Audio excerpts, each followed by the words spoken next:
Right. Hello and welcome to Casting Roles, a persistent D&D campaign played by a bunch of theater nerds. Thank you for joining us. If you're enjoying the show, please don't forget to like, subscribe, and follow. And if you'd like to see more information about it or communicate with the crew, then go to our Twitter account at Casting Roles, or you can find us on Facebook at Casting Roles ILM. And if you want a one-stop shop where you can find all of our links and information, you can go to our website, castroles.com. We stream here on Twitch every Tuesday at 7 p.m. Eastern Standard Time, and videos are uploaded on Friday of the same week over on YouTube. But let's go ahead and start the show.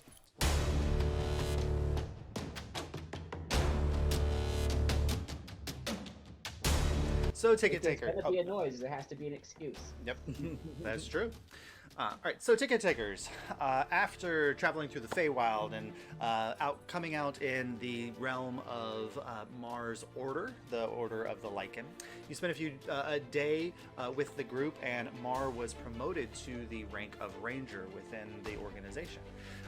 And then traveling on to Broadfield to hopefully stop or prevent an assassination plot against Abel's father, Ogon. You arrived and boarded an airship headed towards Hightower and discovered that there was a odd cloud kind of tracing you and following you guys on your journey. About halfway through the trip, the cloud caught up, and an attack was made against the airship that you were flying on, and a couple people trying to disable the Zephyrsite crystals that keep the airship afloat, while being harried by people in jetpacks of Noavian construction and design. And then eventually a large robotic creature that had been clearly creating the fog cloud. She scratched my arm so bad. That had been creating the fog cloud that was hiding the other airship. You wage battle against this construction, which bared a lot of similarities to the type of artificing that Abel does. It had a force ballista attachment. Had these kind of this. It was able to unfold in much the same way. Defeating the creature, it went into a self-destruct mode. Kaimana transformed into a giant ape and tossed it over the ship, and it exploded in the air. And then you all used that opportunity to, Marlowe and Saurus, board the enemy airship, discovering it mostly abandoned. Only two people on board, who quickly jumped off. You commandeered the other vessel and continued your flight towards Hightower. So, ticket takers, we are arriving at Hightower, and as you come in with the evening sun setting in the distance kind of in front of you, the entire city is washed in this beautiful warm glow. And for all of you who've been there before, you've never seen it from this angle. It is a series of islands at the center of the roaring Suvenarian River that crashes here over the endless bluffs in a giant waterfall. And Sully, I'm gonna get rid of you forever. And by that I mean not right now. And so you see these five large islands in the middle of this enormous river. It's probably a 2.5 wide, maybe 3 mile wide river, and then these large islands take up most of the center of it. And you see one area in the far north where it's densely populated, and there's smoke rising from small homes and a few kind of like townhouse or townhome style constructions. You see an area where it looks like maybe large like warehouses or areas kept. There's a kind of, one of the islands gives off this quiet feeling. It's tree covered, but you can see steeples and buildings poking out of the treetops. But what you're approaching is the largest central island, which any of you who had traveled through would know ahead of time, was the Zephyrus Quarter, which is the large central island of Hightower where most of the commerce and trade takes place. And it's where the aerodrome is. So your two ships are docking in that direction. And you see below you the colorful tinted rooftops of what looks like maybe a bazaar of some kind. There's large buildings that are finely constructed with beautiful columns, and there's a large domed building nearby the aerodrome as well. And there's off in the distance you can see gardens and fountains and squares, and there's people moving through the city. And these are more people milling about far below you than you have seen so far in your journey. But ticket takers, we're docking here. You pull up to the aerodrome, this large structure about 300 feet or so in the air, well above the city streets. And slowly both airships come into these two side-by-side ports. You feel them kind of lock in. The crew goes and starts tying things off. A gangplank is dropped over from the ship to the kind of the port area, and things are now open for you all to do. So, ticket takers, what would you like to do? I'm hungry. That's fair. We can. That is a good idea. Let us see if there's a market nearby. Mark found a chest on the boat. Oh yeah, I slammed down the chest, and I assume I've just been holding. Yeah, just underneath your arm. DM, can I ask, did we find out specifically that the attack was against Ogon, my father? Well, you guys have not yet searched the body that was left. I'm sure you did at some point, but like, as they were on the other ship and we're traveling the rest, I'll inspect the one body that landed on the royal vessel. Okay, go ahead and roll a retroactive investigation check then. Retroactively, I will investigate.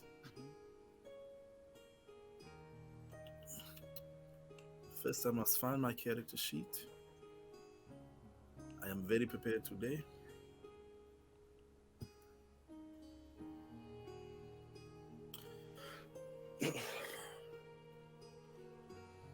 Talk amongst yourselves, please. Okay. Investigation. Ay, what the hell? 11. 11. Okay, so when you search the body, you do discover it has one of the gauntlets, like the one that you gave Cesaurus. Where Throw that away in the bag of holding. Okay, and it does look like the crystal on the gauntlet has spent, but you have another gauntlet. And then there's just as the last time you were attacked by people with this type of technology, Abel, you find nothing on the bodies.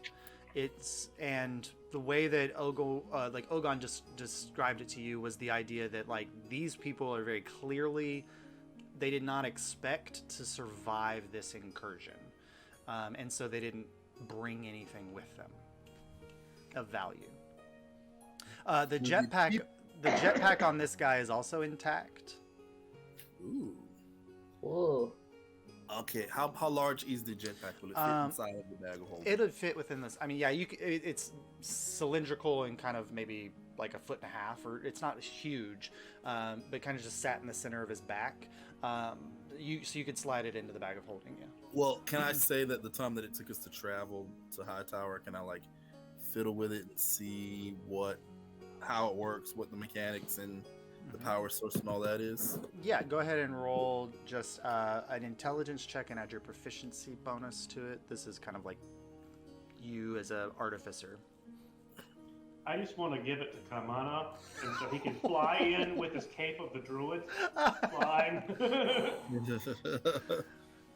17. Oh yeah, so you immediately you're looking at it and you're like, this is some really, just like when you got the glove the first time, you immediately recognize how shoddy the design work is on this.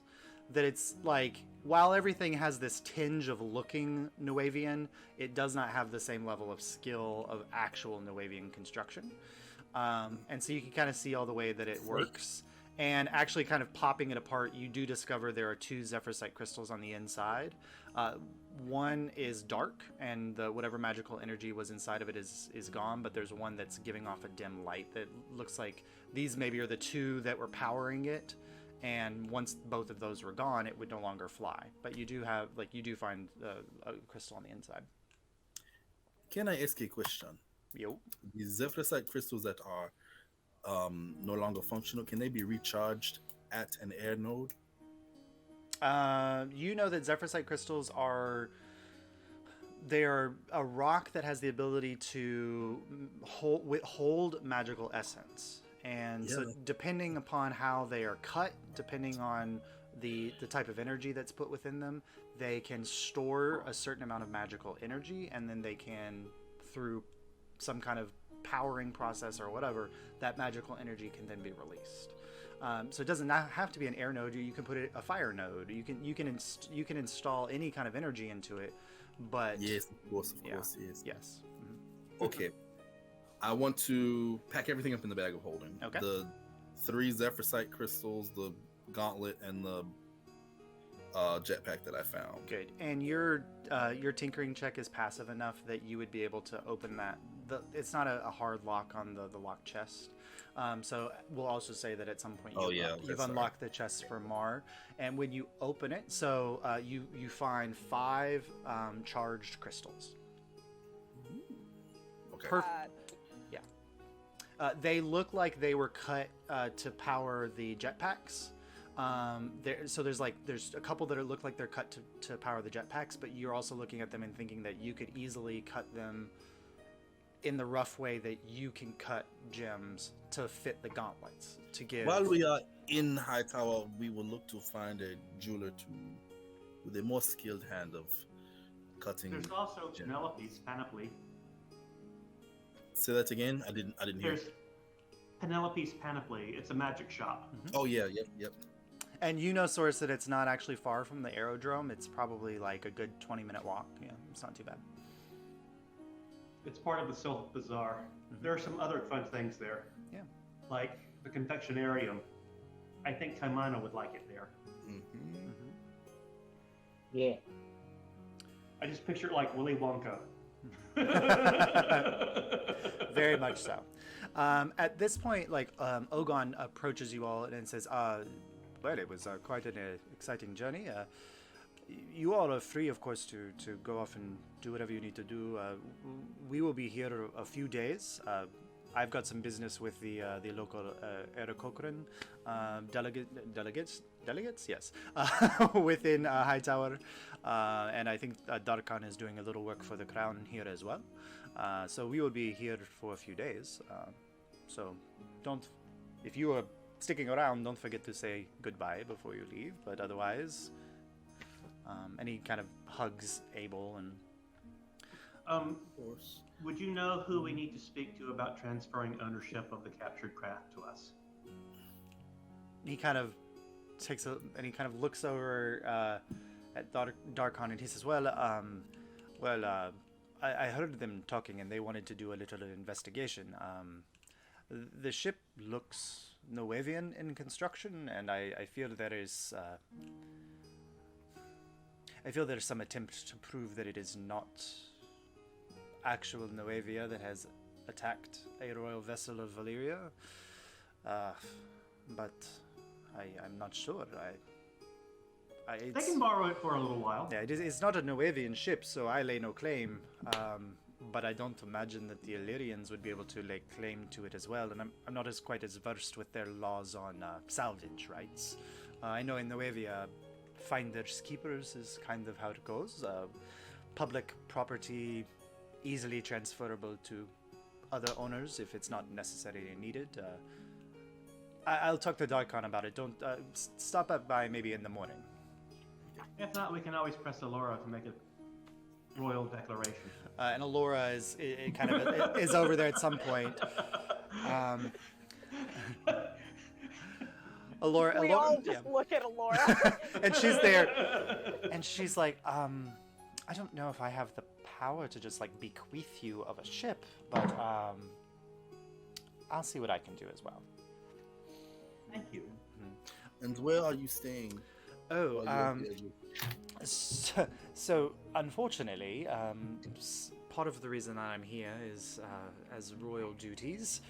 We are going to go to the Aeolian Ward this afternoon. There's some kind of soiree, or this evening. There's a soiree at one of the leaders' towers, and I shall be staying there.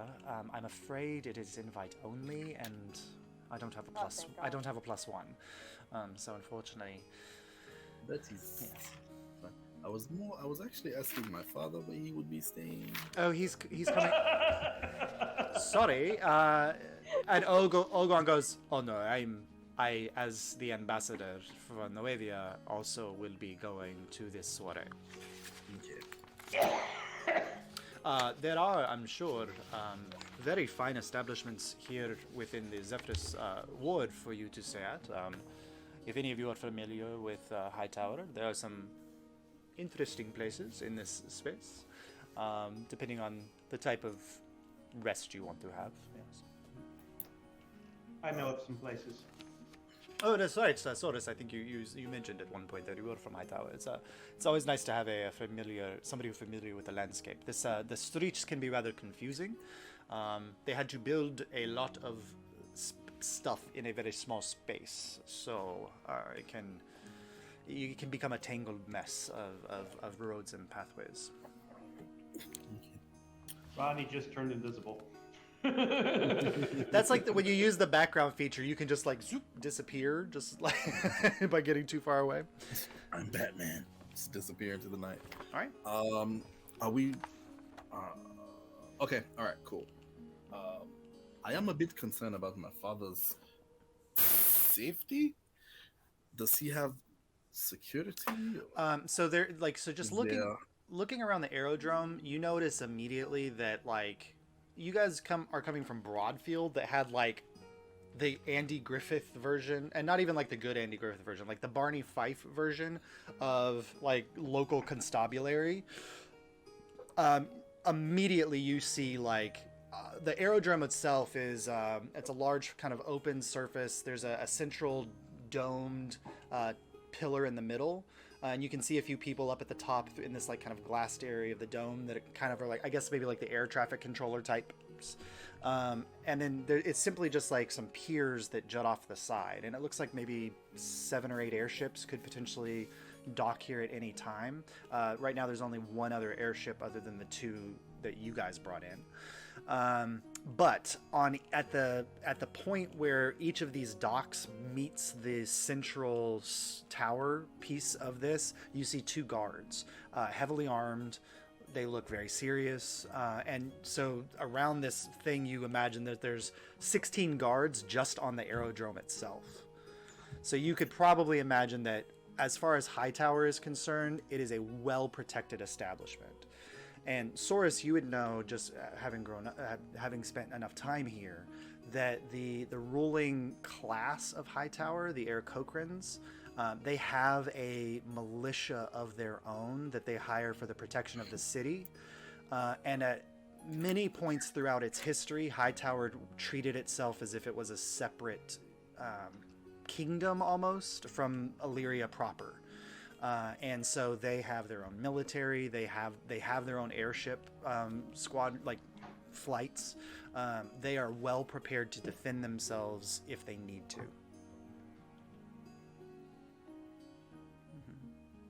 Okay, so I can walk away feeling that there's sufficient security to keep an eye on my father. Yeah. All right. So let's explore Hightower. We'll make our way back to the ship and see if we can persuade the authorities to let us take ownership. Yeah. And your dad hugs you. Alora kind of goes around and gives each of you a little like a hug and says, well, I'm going to be rather busy over the course of the next day or so. But hopefully I'll see you all before you leave town. I guess you're heading to Feldspar at some point. And Ogon says, I'll be back at the other ship in the morning. I've got some repair work to do on the main feature, but if you want to come check on the other ship, you can do that at that point. So, We will see you in the morning, Father.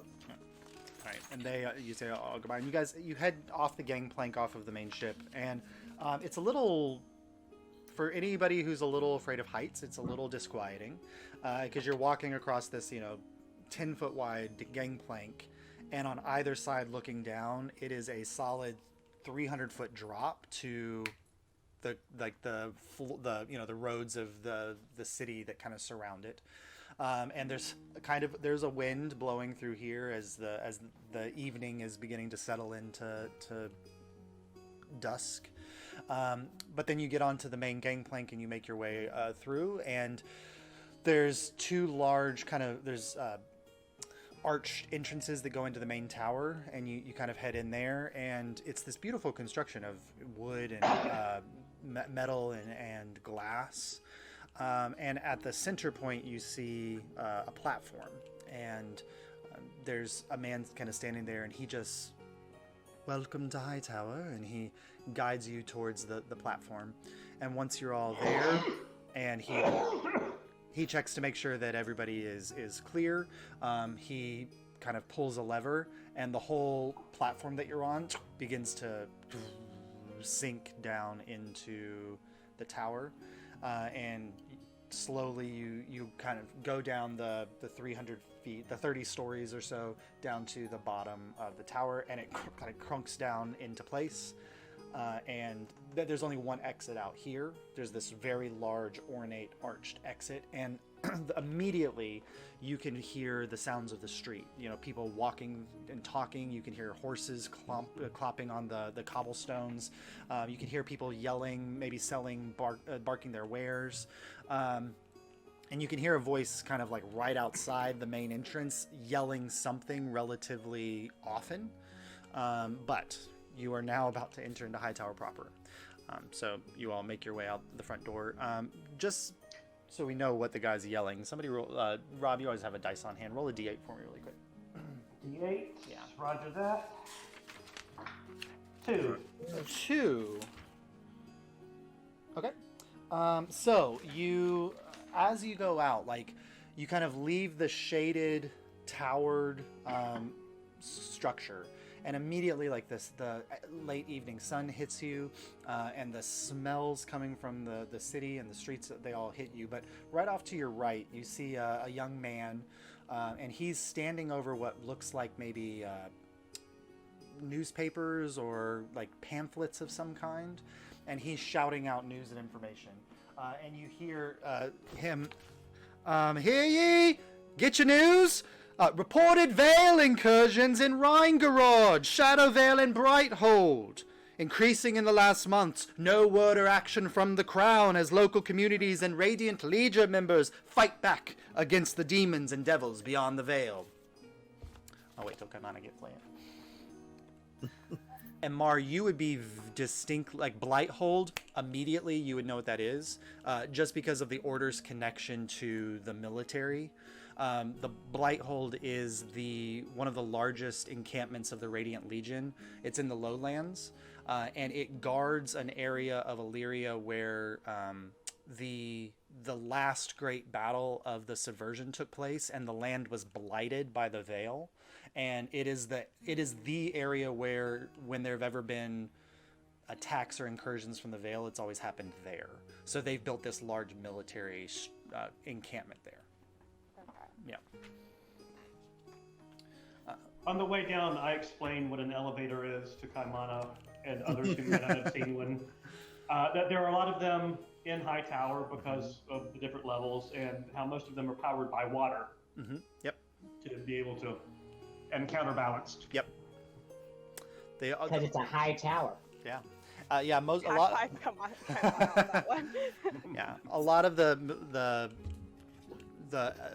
mechanics of Hightower are water powered because of the river around, so might be interesting for that. All right, so you got this little news barker next to you, and he seems to be kind of shouting out some of the stories that would be on the front of the pamphlet. That if you want to purchase one, they're there, but he seems to be trying to sell these pamphlets. I'll purchase one. Okay. So all right, sir, that'll be 2 copper. Sure, 2 copper. All right, and he tosses over a pamphlet to you, and you're free to look at it anytime. It looks like there's just 3 major stories on this pamphlet, and you can kind of glance through. And the one that he just mentioned is like the second major story that's on there. Okay. Knock off my coppers. Mm-hmm. Do you look at the other 2 stories? Yes. So the first one is about Veil incursions from Rhinegrad, Shadowvale, and the Blight Hold. And the crown seems to be silent about them. Which, for everybody else, that's not weird. But it's just interesting that, like, clearly Hightower's perfectly fine calling out the crown for what they're doing. The second story is protests in the Boreal Quarter were shut down by the Tower Guard. However, the quarantine is still in effect, and transportation from the Boreal Quarter to the rest of Hightower is currently still locked down. So there's some kind of quarantine in the Boreal Quarter, which Saurus would be very familiar with. And then the third story is Lord Yusef Arafan, the Crown Regent, planning to hold an opulent gala in 2 weeks in the Palace of Anervir to celebrate the king's 17th birthday, 1 year from his full ascension to the throne.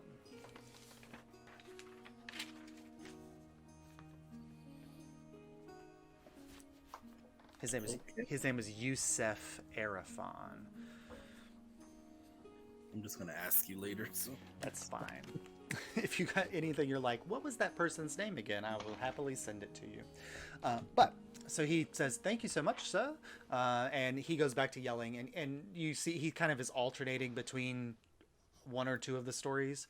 And then he says, before, as you guys are kind of there, you also hear him say, new papers published daily.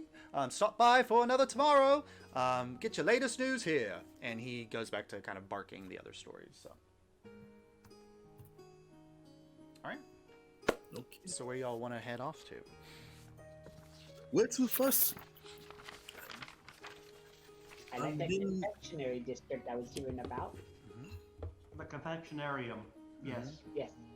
It's in the bazaar. There's many interesting things there. Yeah. So you want to head towards the bazaar? Okay. So Saurus, you guide the way because you know where the bazaar is, and anybody else, even if you've spent some time in Hightower, it's very you could very easily see how you could get lost very quickly here. The roads kind of curve around each other. Yeah, go ahead. Can I just say I'm gonna keep a very close eye on my coin purse and my bag of holding. That's smart. Okay, good. Very well. All right. I will too, because I have so much money. Wait. You have 50 platinum. which she still Everything's hasn't on told anyone else in the party about. No.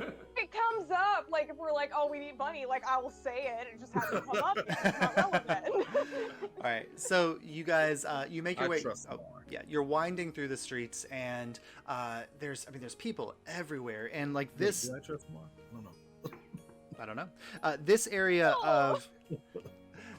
of Hightower, you're seeing a lot of half-elven individuals like Marlowe, but for many of you, you're seeing like these weird kind of grayish skinned, like tall, lithe individuals, humanoid in features, but very kind of bluish hair, and their eyes are these gray features, and some of them are, they're tall and lanky, and they seem to be kind of moving very quickly and gently through the space.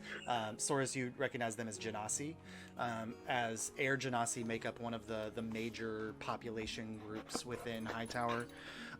You see a few tieflings, kind of a few mostly violet-skinned, but with curving horns, all adorned in beautiful jewels and gold, and everybody in this area of Hightower seems to be dressed just in their finest gear.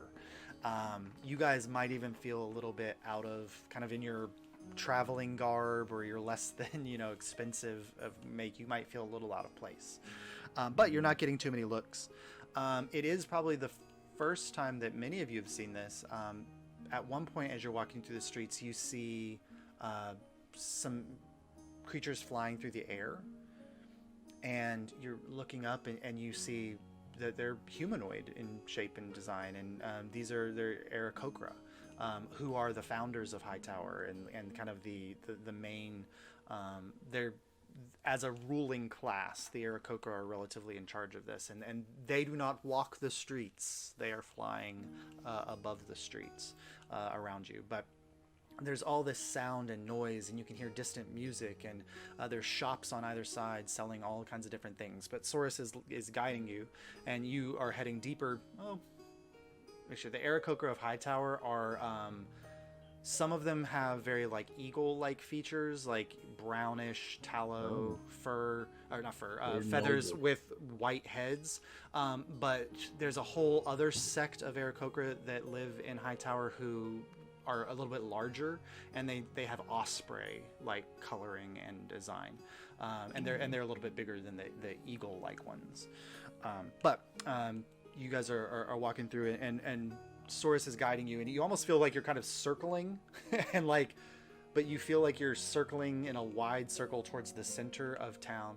And eventually, like, there's a moment where you come out of a kind of an alleyway, and everything suddenly just opens up in front of you. And you see this kind of like the square at Broadfield, but you see this enormous public mall that stretches out in front. There's hundreds of people milling about, some holding bags of things that they recently purchased, some holding random food items.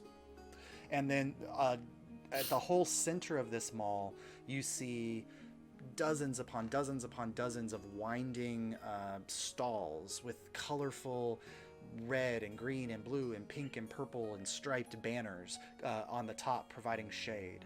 And this is the Sylph Bazaar, where there's an open air market that is here every day, trading all manner of things, all manner of goods from all corners of the world, and all kinds of food and everything. And then on the outskirts of this major mall, you see there's large buildings and smaller buildings and all these different features. But Saurus, you've now led them to the Sylph Bazaar. And so if you want to make your way, are you taking them to the confectionarium? Yes. Okay, so you continue to walk around. You cut on the outside of the central bazaar area until you come across a relatively small building, kind of looks like maybe 3 stories tall. On either side there are larger buildings, so it's kind of like this little brownstone in the middle of a larger kind of space. But the whole front lower area is glassed. And there's very clearly some kind of magical element that's causing the word confectionarium to scrawl itself out in light across the front. And then as soon as it gets to the end and like there's a little like flourish on the M, it fades away. And then it rewrites itself again. And on the front entrance, which is also a glass door in like a grayish wood, there's an open sign that's flipped open. They are still open and available, so you guys can head on into the confectionarium. I just want to watch Kaimana in here. All right. So Literally a kid in the candy store, right? Yeah. Oh, yeah. Yeah. So you Kaimana rushes ahead and goes in, and immediately the moment Kaimana opens the door, it's just like this breeze of smell drifts out from inside. And you immediately smell chocolates and nuts and something sweet and some savory smells as well. And they're all coming from this area. And you see before you this like almost, best way to describe it, like an Apple store, like very, very, not like, there's not stuff everywhere. It's very simplistic, and there's beautiful floor, and there's just very simple kind of benches and things in here, and some very nice tables. And then the whole back wall is a large display case, and standing behind it, very like regally, you see this tall, lavender-skinned woman. Horns that curl off of her head kind of in a tight, like almost like a bun-like curve, and as she's kind of looking in your direction, you see that her eyes are almost like a skyish blue with maybe hints of purple in her eyes, and she's got gold rings, and she has kind of like a nose piercing that kind of connects back to her ear, and her hair is this like braided shock of just bright purple, and so this lavender skinned tiefling's there, and she's welcome to the confectionarium. Please look around. Let me know if I can help you. My name's Zala, and I run the confectionarium. It is nice to meet you, Oh, Zala. it's such a pleasure to meet you. I haven't had... Otterkin don't make their way up to Hightower often, but the last time that some did, they stayed in my store for quite a while, so please enjoy. I see why. It is a bit of a climb. Unfortunately, yes, I'm sorry, but now that you're here, there's no reason not to shop around. You're right. Is there anything you would recommend? Oh, everything. Everything is baked fresh daily, and I can make many things on, quick order if you'd like to place an order that you can pick up at a later time. Just as a heads up, the left-hand side of the store is the general food items.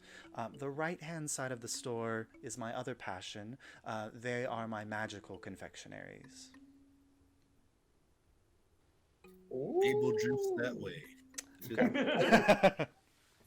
Oh, thank you very much. Yes. Okay. So which side of the store are you heading towards, Kaimana?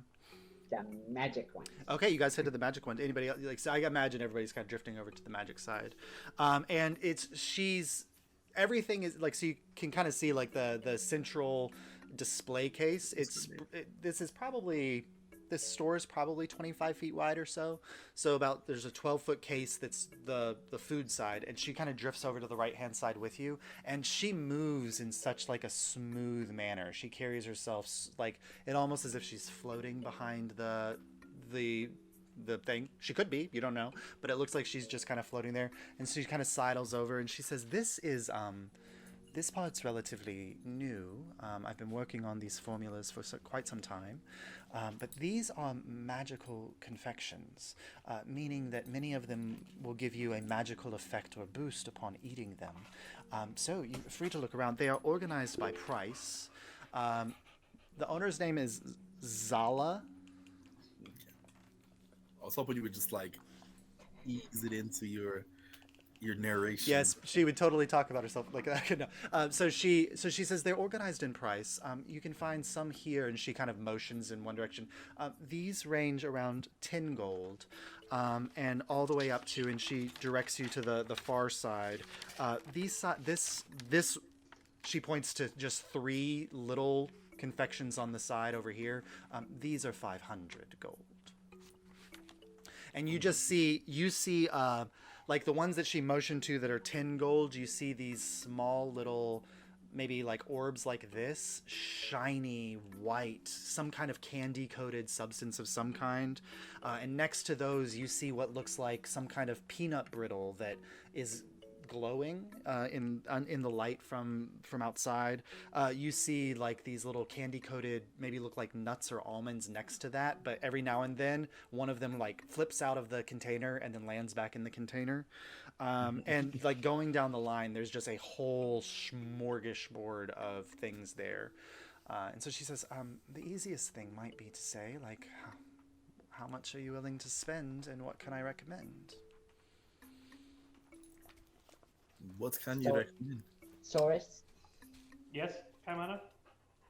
may I borrow 991 gold? I would happily lend it to you, but I don't have that much. Mar? No, I don't have that much. I've never had that much in my life, Kaimana. Okay.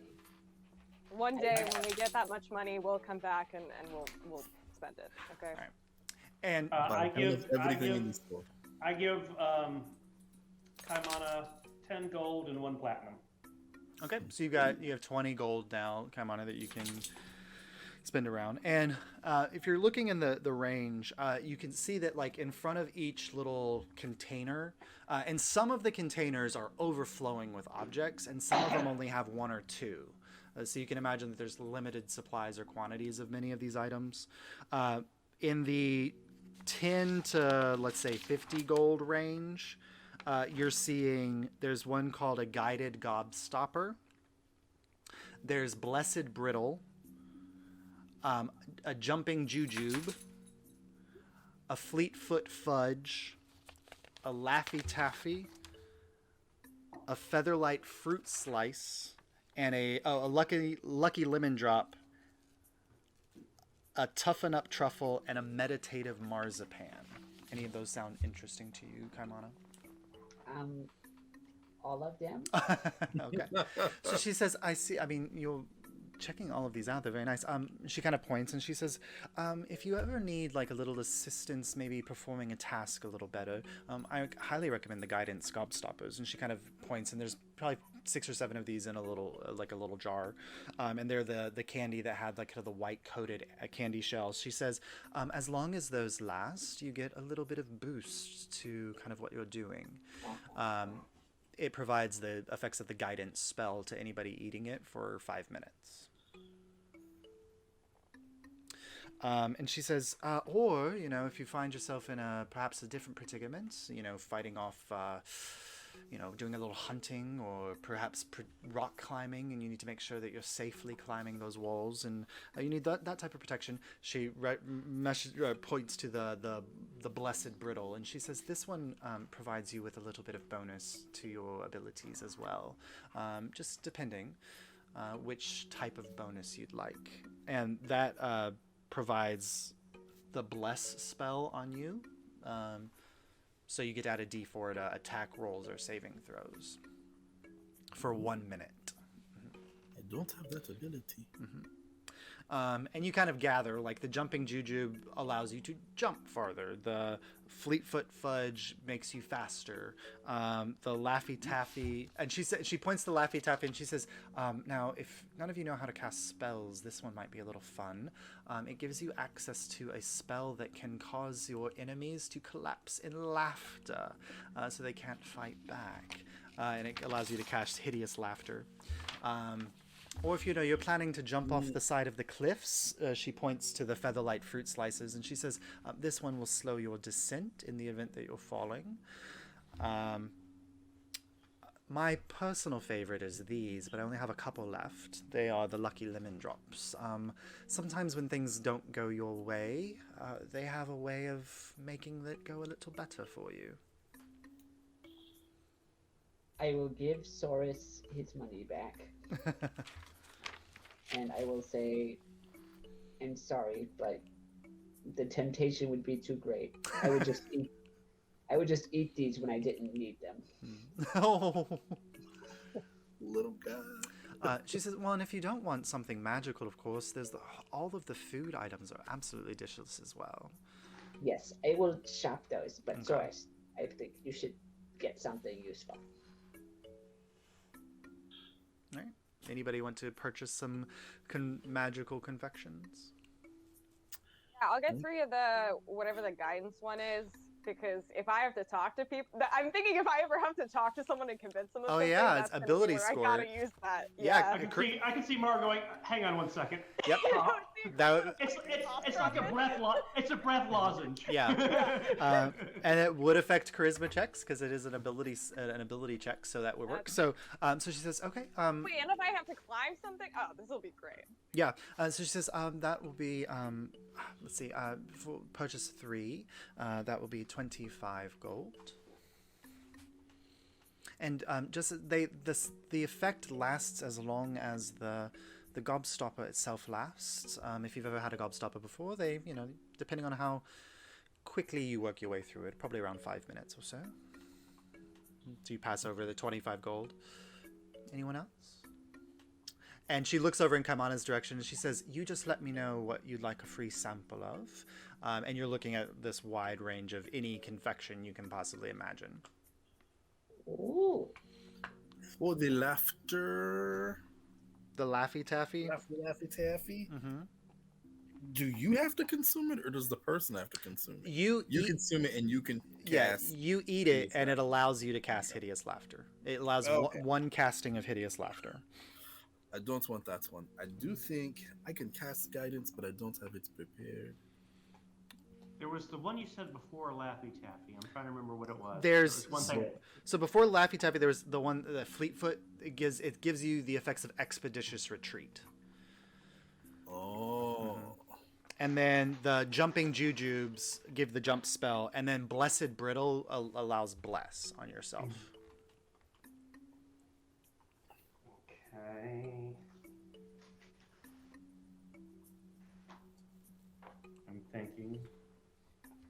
This is a tough one, eh?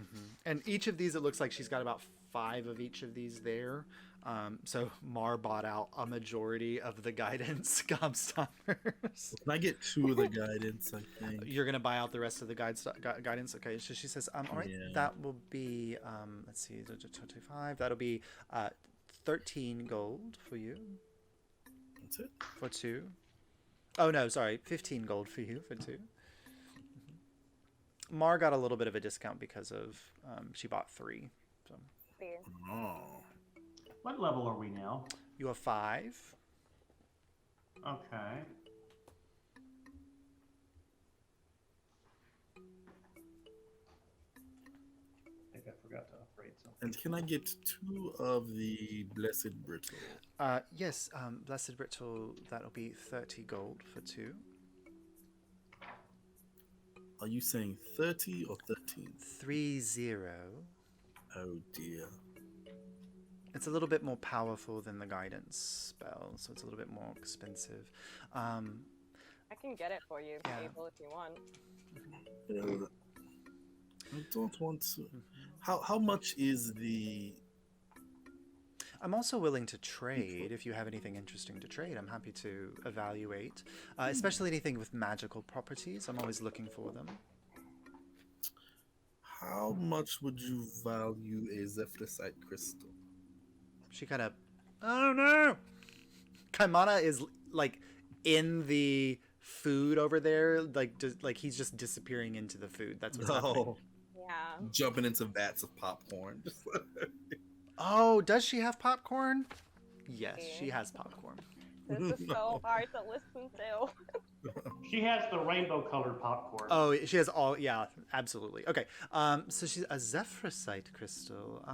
Not exactly rare, but depending, is it empty or is it charged?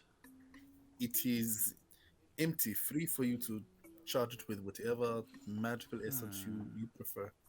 And she, for a moment, you see her kind of like touch on this brooch around her neck, and you see this glowing, beautifully carved gem around her neck, and she says, I do value Zephyrsite. Those who know how to use it properly can store spells within it to release its energy and power whenever they choose. Let me see. Is that an ability that you possess yourself? Well, if I can put a spell into a jujube, then I believe I can probably toss a spell into a Zephyrsite. And she says, I can, if you trust me to evaluate the worth of such an item, I'll take a look at it. Sure. Okay. I'll take my bag of holding, turn around, rifle through, and I'll pluck one of the 2 Zephyrsite crystals that were spent. One of the spent one, like the one from the jetpack, or the one from the gauntlet. The one from the gauntlet. So the smaller one. Jetpack's bigger. Yeah. You can either the smaller one or the bigger one. The smaller one. Okay, so you hand her the smaller one. She goes, "Oh, that's a nice size." Oh wait, well, I was gonna see if I could recut the gauntlet one for Saurus. But this is a spent one, so you'd have to figure out a way to recharge it. There's the active ones that Bar found can be. Yes. Oh yeah, I forgot. You did find those. you have Okay, you yeah, have yeah, some go active ones. Yeah. She Yep, says, I'll hand her the spent one yes. from the gauntlet. A small could hold, a small charm of some kind or a small amount of magical energy. Not exactly hard to come by, but I would say, a 30 gold. An even trade then, eh? Sure. And she kind of motions. For 30 gold, I would recommend, and she points to the last one that she mentioned to you earlier. She kind of takes you over, and you see kind of like this, it looks like cubes of sugar dough. It's kind of got like a doughy texture to it. There's different colored variations of it. And she says, It's Play-Doh. yeah, she's like, this is marzipan. Marzipan, a little almond, a little sugar. One of my favorite treats. However, this is meditative. carrying around Zephyrsite, I imagine you yourself might be a spellcaster yourself. Is that true? Yes, ma'am, I am. So with this, if you are resting and you eat one of these, it can restore some of your basic magical abilities. So each one can restore a first level spell slot or key point. With a long, don't I get my spell slots back on a long rest? No, Yeah, a short rest. Yeah, you can get it back on a short rest. And with the key point return, you don't have to rest to do it because you get them back on a key point on a rest anyway. You could eat this in the middle of the battle and regain a key point. That's cool. No. Okay. A first level, you say? First level. She says, I haven't quite mastered stronger abilities, but you know. It's very interesting. And how much would you say this goes for? It's usually 30 gold, so I would do an even trade with your Zephyrsite crystal. Sure, we will make the trade. All right, so she and all of you are there purchasing something. She has these like cute little like baggies that she wraps everything carefully in, and she hands it over, and you hand over the Zephyrsite crystals, and she pockets it in the dress that she's wearing, which has pockets. And she has pockets. Yes. I want to say, if you do have some free time, I would love to see how you work your spells. You seem like a very practiced magic user. Wow. And I am a student of the world. I am very well trained. I am a graduate of the Violet Cloister. But I did not want to spend my life studying in a book. I wanted to there's always a bug. I love it. I didn't want to spend my life studying in libraries, so I wanted to bake. So I'm here. Did you decide what you'd like a free sample of over there, my little friend? What was this? Marzipan? Marzipan. I was wondering if you had something like those lemon drops, but obviously not magic. Absolutely. And she kind of points, and you see like on the third shelf, this overflowing jar of bright yellow candies that are kind of coated in a coarse sugar. I've got plenty of lemon drops. I would like to buy some of those. Oh, sure. Well, I sell them. I can sell them individually. I can sell them by the pound. How much would you like? 1 pound. Oh, 1 pound of lemon drops. And she grabs the jar and she takes it over, and she has like a little scale set up, and she weighs it out, and she pours them into a bag, and she hands it over, and she says, "That'll be 1 silver." Done. She takes it from you. Thank you. Enjoy. I personally love lemon drops as well. Does she have baked goods? Yes, the whole upper shelf of the food side is various croissants and muffins and biscuits and cakes, and like it's almost anything you can imagine there. Okay. What's missing? North Cross buns. No. I asked her if she has any North Cross buns. Oh, I'm sorry. What? What are you looking for? North Cross buns. And I described them to her. Oh, those sound delicious. No, I mean something similar, I suppose, but nothing quite as inventive as that. Where did you come across these North Cross buns? And I give the what's her name's name? Which my brain just farted. It's an M name, Mary. I know. I'm looking like. Marie Calendar. Menorah, yeah, Menorah. You tell her about Menorah, okay, in Northwick, okay. Yeah, and how the buns were absolutely amazing. That's interesting. If she's in the mood to acquire recipes or a potential business partner, I pointed out. Well, I'm always very interested in trying new recipes. And you said her name Menorah, and she runs the general store in Northwick. Interesting. You see, she writes down this information at the back.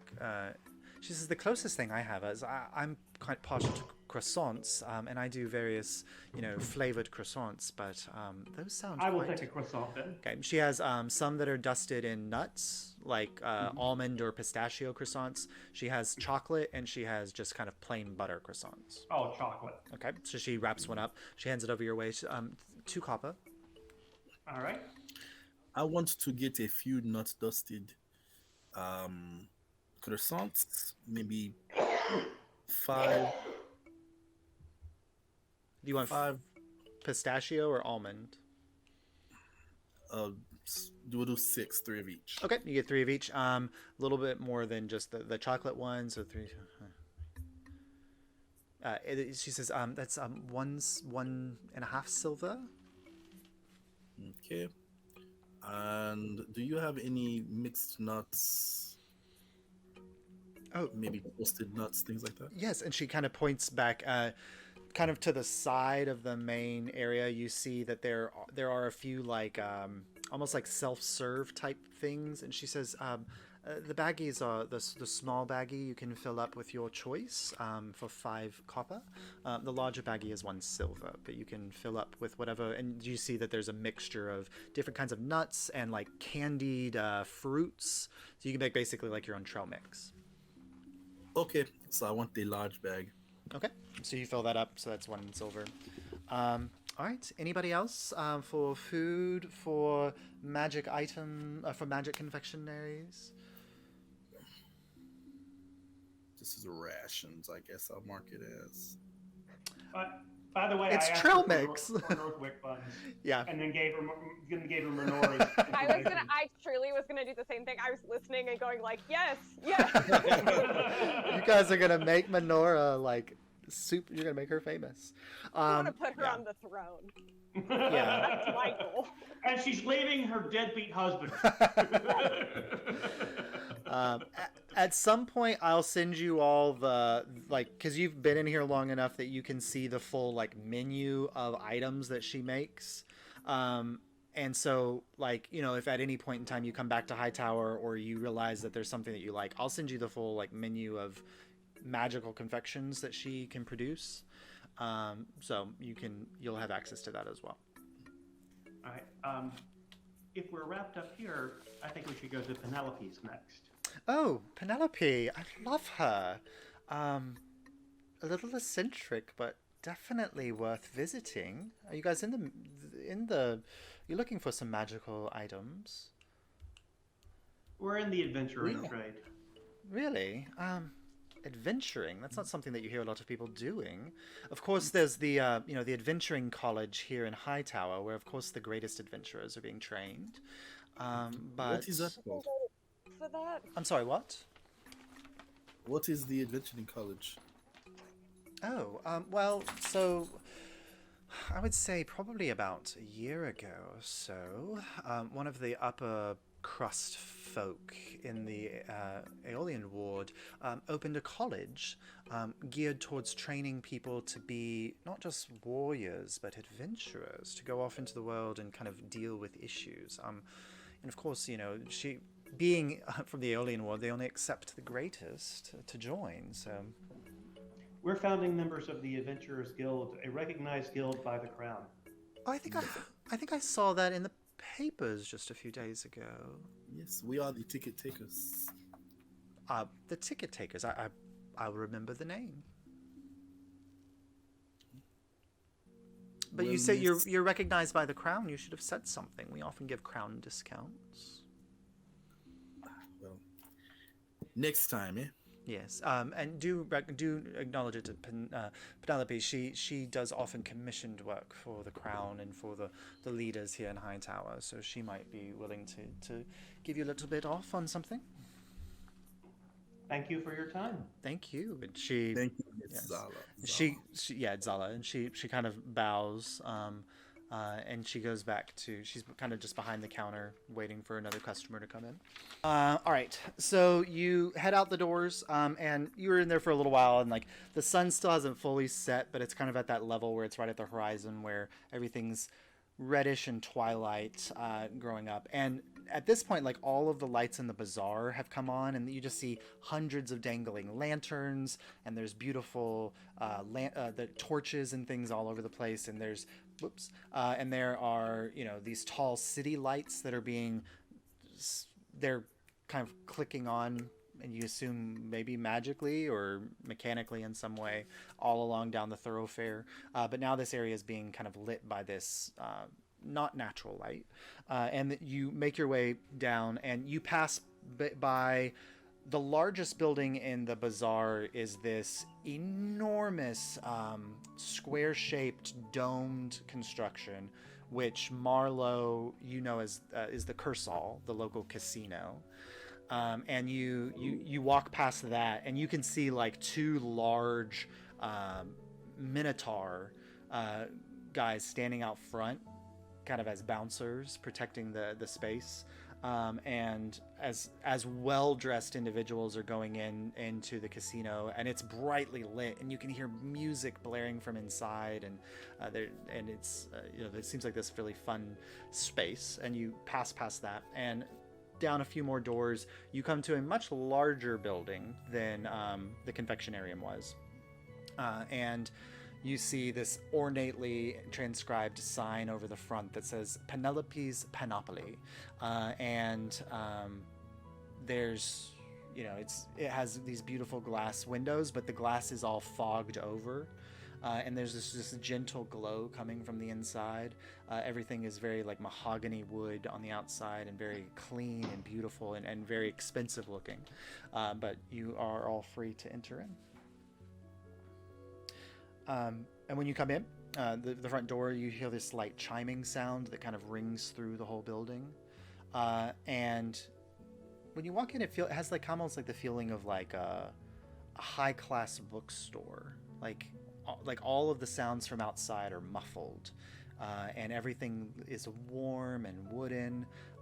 It's almost like the feeling of like a warm fireplace nearby, and you're just sitting next to it, enjoying it, like that kind of feeling this whole space gives off. And there's the smell of herbs floating through the air, and there's just a few aisles of materials. You see magical components, you see cloaks, you see staves and staffs and rods and things, and then at the front is the kind of the central counter space, and behind it you see rows of perhaps more expensive objects back there, but there's not currently anybody on the floor. But you do hear a voice, I'll be right with you.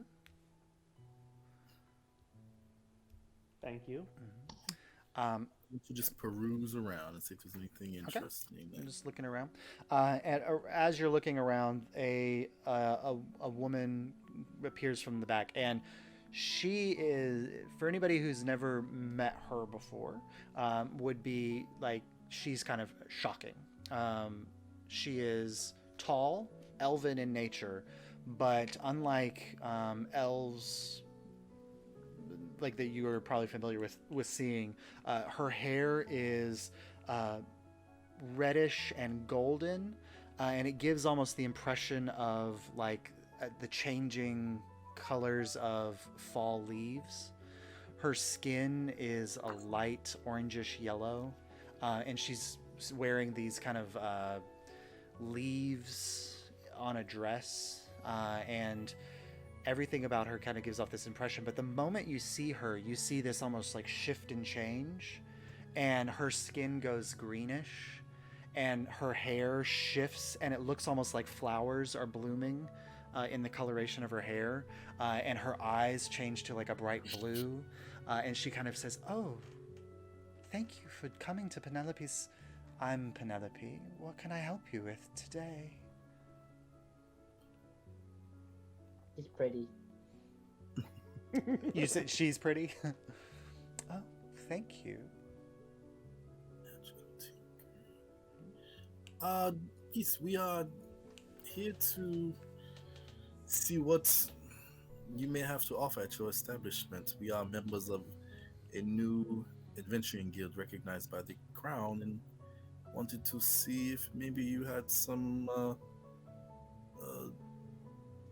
inventory that would be useful to us on our journeys. I've heard of such an adventurers guild. Do you happen to have the notice of approval? That we do. Okay. Marlo? Sure, I guess I just have all the documents in this game. I think Yeah. you can have it. Didn't you? Well, I don't remember. Sure, there- I there- have it. After you guys were approved, you were given like little pins or whatever that We showed did. that you were There was official a members. pinning Yeah. ceremony. Yeah. There was. Oh yeah, I flip and it's accidentally the Order Lycan and I'm like, no. It's the Adventurers Guild. So you see her like when you open your jacket the first time, you see her eyes like dart, and then you close your jacket and then you open the other side and she darts again in that direction. So her eyes are moving so quickly it's almost like she never takes her eyes off of you, but you can very clearly see that she saw both things that you exposed. She says, "Yes." Can I do an insight check? Yeah, go ahead. Yeah, can I do an insight check? Yep. Is she gonna murder me? Yeah. How does she feel about Marlowe's? Terrible. I have no idea. Think you own whatever land you land You're on? too busy trying to panic to get the other one. I'm having I'm also having a gay panic. There's a lot happening for me. It's so pretty. And 13 plus 3, a 16. 16. She does not seem to react, but she does acknowledge it. Like, so you get a sense of she's aware of what it is. Okay. And Marlo, you would know she is a Ladrin. You know enough about the Fae to know that she is a Fae-touched elf. And so, like, they're known for their skin and hair and everything changes with their mood, and it represents the different seasons. And so she's kind of in like a springish look right now, like a spring season look. I'm guessing we don't want winter. No. And so she Prepared. Okay, sorry. she kind of like waves her hand, and you just see like this magical essence kind of tracing off of her hand. And she's like, let me, yes, that works. I recognize the handiwork of Darkhan. Any official representation of the crown is, of course, welcome here. Please, take a look around and we'll see what kind of deals we can come to. To see if there's anything shiny and bright that Kamana would like. Yeah, go ahead and roll just a investigation check for the space. Can I roll an investigation check to see if there's anything that would make me like, I don't know, buff? Yeah, sure. Investigation 19. 19. So there's a lot of shiny stuff here. Like Kaimana would be in sensory overload.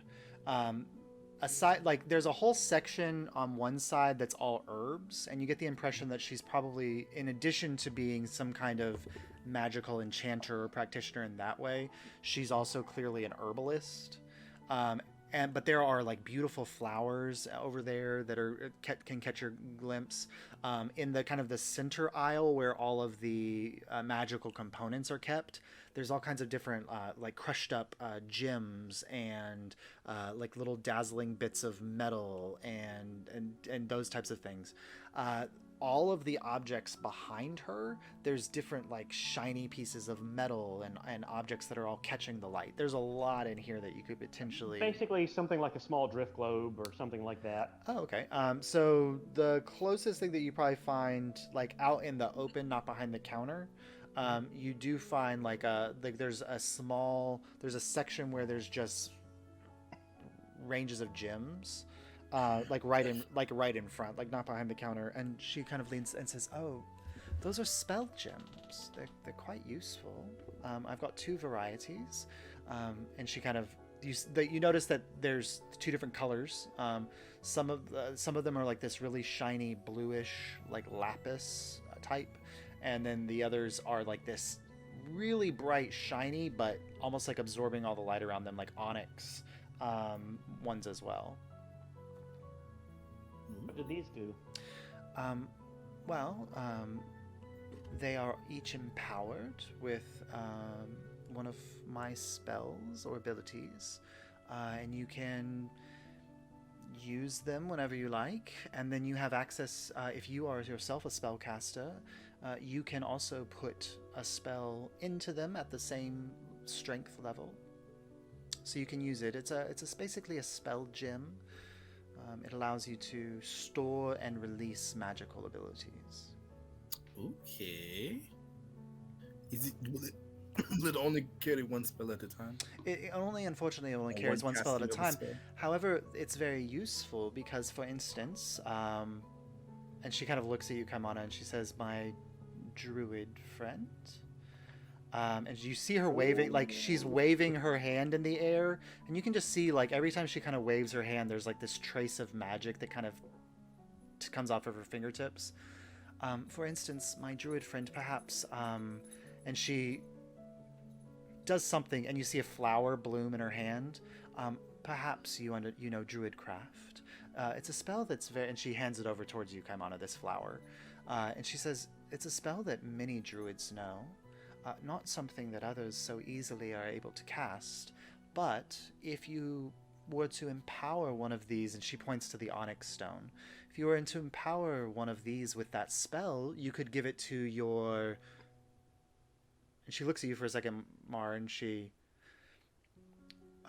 different type of magic user, and they could then cast druidcraft at will. Once, of course, but... How much do these spell gems go for? The onyx ones are 50 gold, and they can store the most basic level of spell. The lapis ones are a little bit more powerful, and they are 150 gold, but they can store a higher strength level. Okay. I only have second level spells, so you guys don't want any of my spells. They're only first. Well, I mean, you could, I don't know, drop, like, if you had one of the lapis ones, you could drop their first level spell slots. You could drop a cure wounds in it, you know. Yeah. And the nice thing about the way these work is, if you, like, before you go to sleep, if you have an extra spell slot, you can dump the spell slot into the gem, and then you have a free casting of that spell the next day. And she says, there are others, I haven't quite got my hands on them, but my goal is to get a full set. I think there are 9 different varieties of these stones. Ooh. 'Tis incentive to return. Of course, I'm always getting new material. Okay. How much is the lapis? I cannot afford. 150 gold, yes. Oh. But there's so many other shiny, bright things as well. What was that, Marlo? Hang on, what's that? Do you want it? I don't know if it is very steep. It's a high price. Okay, I'm gonna pull out my platinum bag. just drop. It Like, hits I'm the just table gonna... with a thud. You thud it out, and there's like a moment where her eyes dart down to the platinum bag and then back up to you guys, and she says, "Well, I apologize. I am so deeply apologetic. I judged you all when you came in. I was showing you very low price things. Perhaps you'd like to..." And she waves her hand, and you see that, like, there's like 2 shelves behind her, and they had kind of like the most basic. Like, there was like clearly like some healing potions and things on the shelf. But the moment she waves her hand, it's almost like a glamour, like shh. And there are now like 10 magical items behind her on these shelves. And you see there's like this shiny, like boomerang shaped object that is clearly made of some kind of silver or platinum, and every now and then you just see it like spark, and like a little lightning bumps off of it. You see, like, next to it, this dart, kind of like long, like dart shaped object there. There's several potions beyond the healing potions that you'd seen. There's a rod that's sticking up. There's several what look like, Kaimana, you immediately recognize them as druidic focuses of different shapes and sizes there. And there's 2 staffs, each look different. There's a hat that's up there, and then you see this kind of like cloak. There's 2 different cloaks hanging right next to each other. A gold coin that's just spinning in the air, like on top of one of the shelves. two tokens. The two look like almost like fossilized leaves. An orb that's floating there, and a shield. So there's suddenly a lot of objects for you to kind of peruse and look at. What And is the boomerang? Yeah, she says, I'm only showing you the things that I can sense from this bag you are able to purchase.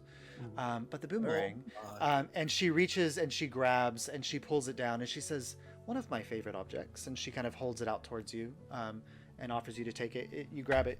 She says, this is a storm boomerang.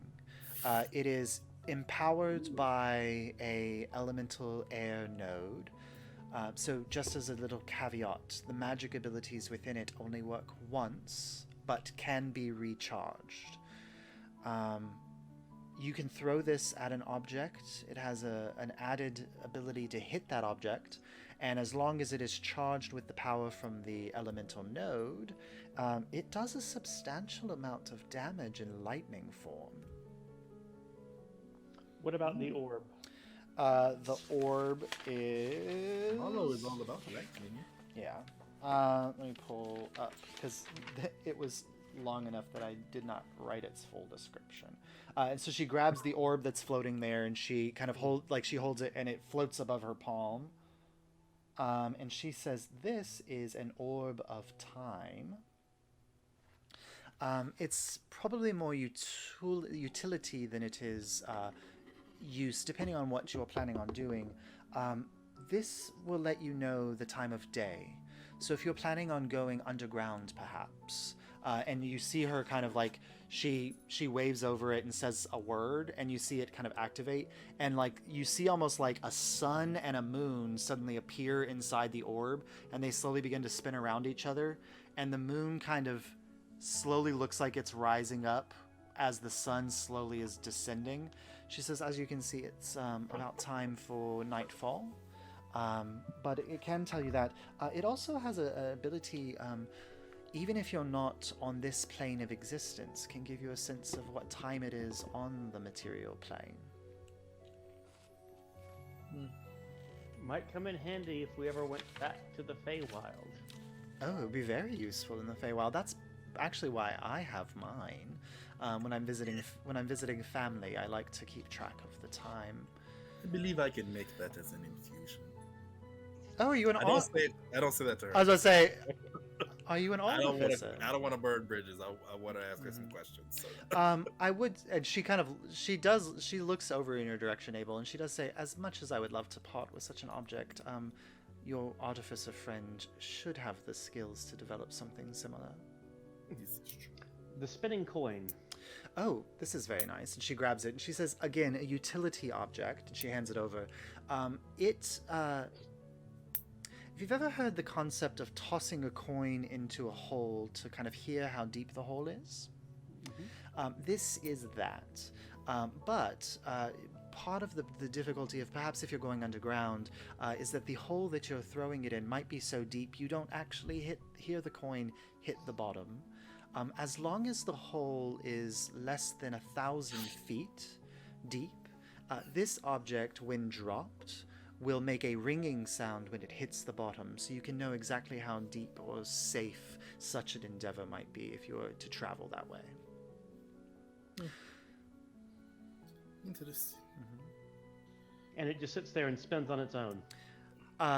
She kind of puts it, she says, oh no, this is a display. And when she puts it into your hand, it just, when she puts it in your hand, it just kind of falls onto your hand. But she says, you can test it by dropping it on the counter. No, I'm good. Okay. Can I ask a quick question? No. Go ahead. No, go ahead, Grace. Go ahead. Do you do trades? Oh, I'm always willing to trade, of course. Josh, I'm gonna be so annoying because no one's gonna remember what this is.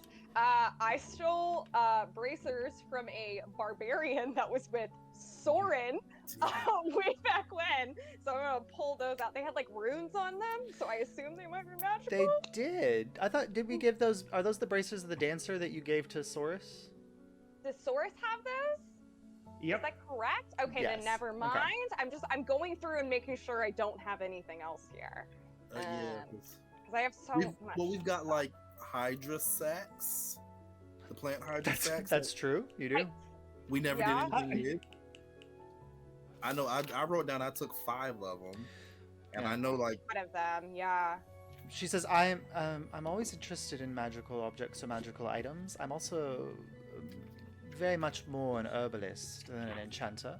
So any interesting, in fact, say I've a act- word. Wait I a have, minute I have a, you say you're adventurers. I have kind of a request that we could work out a trade for some objects if you could fulfill a now. request. Okay, so hold that thought. I have a question. Yes. Oh yes, of course. So I only have 1 spell slot left, and I don't want to use it on detect magic, but I really want to detect magic in here. I could trade out like You can ritually cast detect magic. you can. Yeah. Mm-hmm.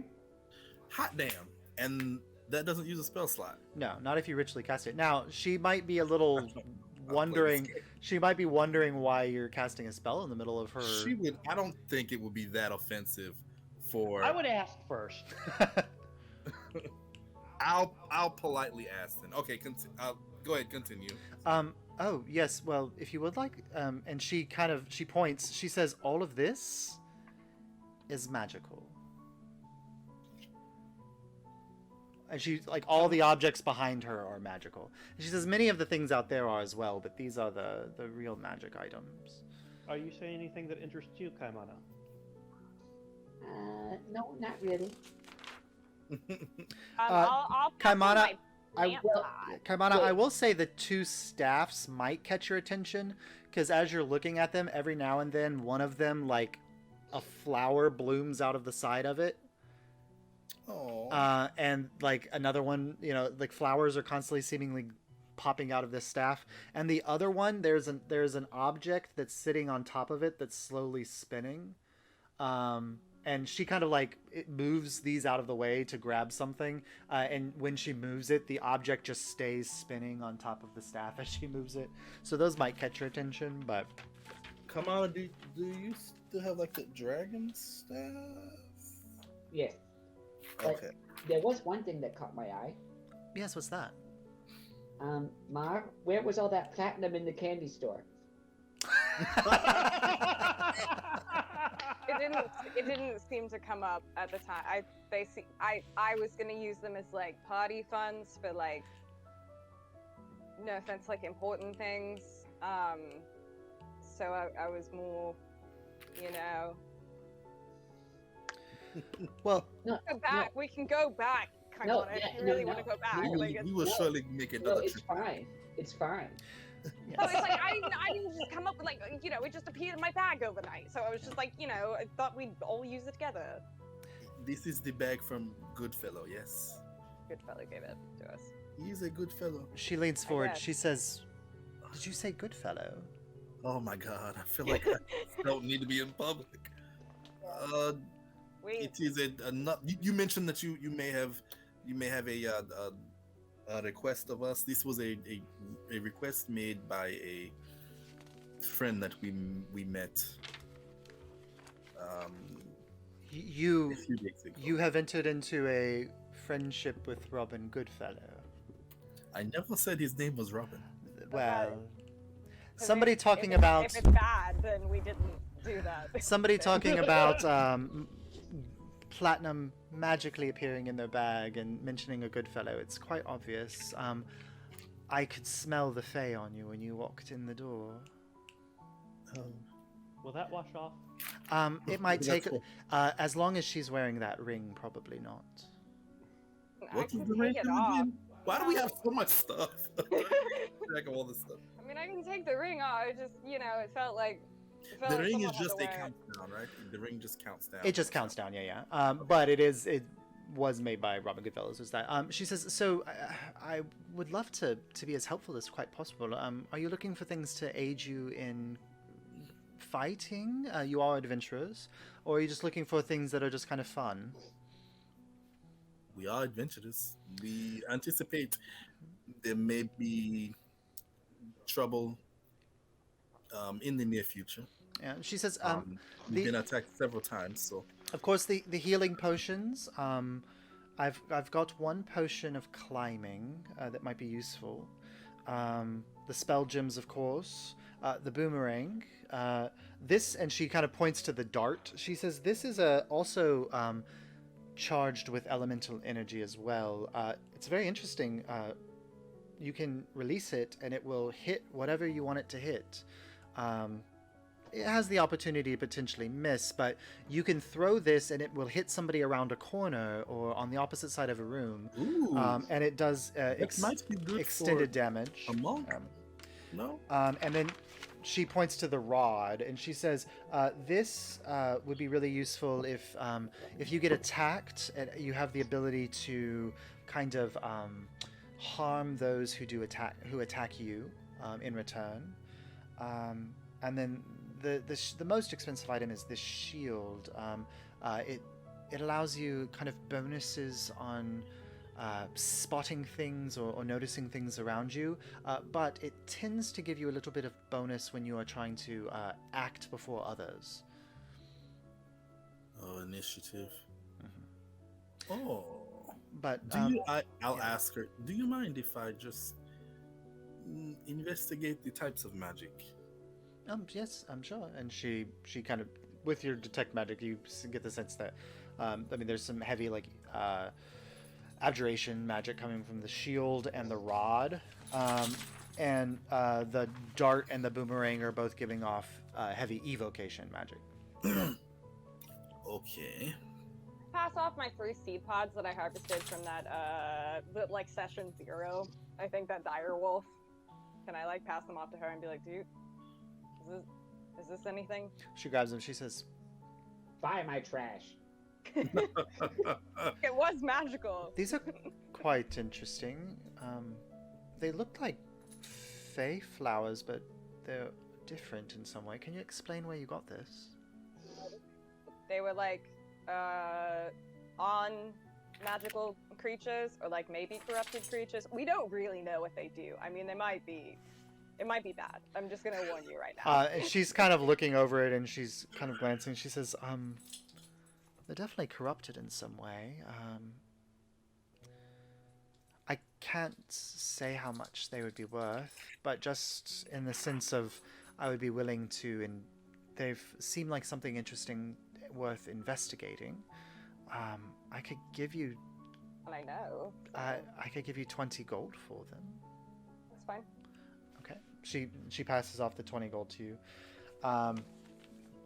But she's kind of there and she says, as I said, I'm always willing to grab things. If you happen to be heading towards Eldritch Peak or the mountains, I am low on a particular object.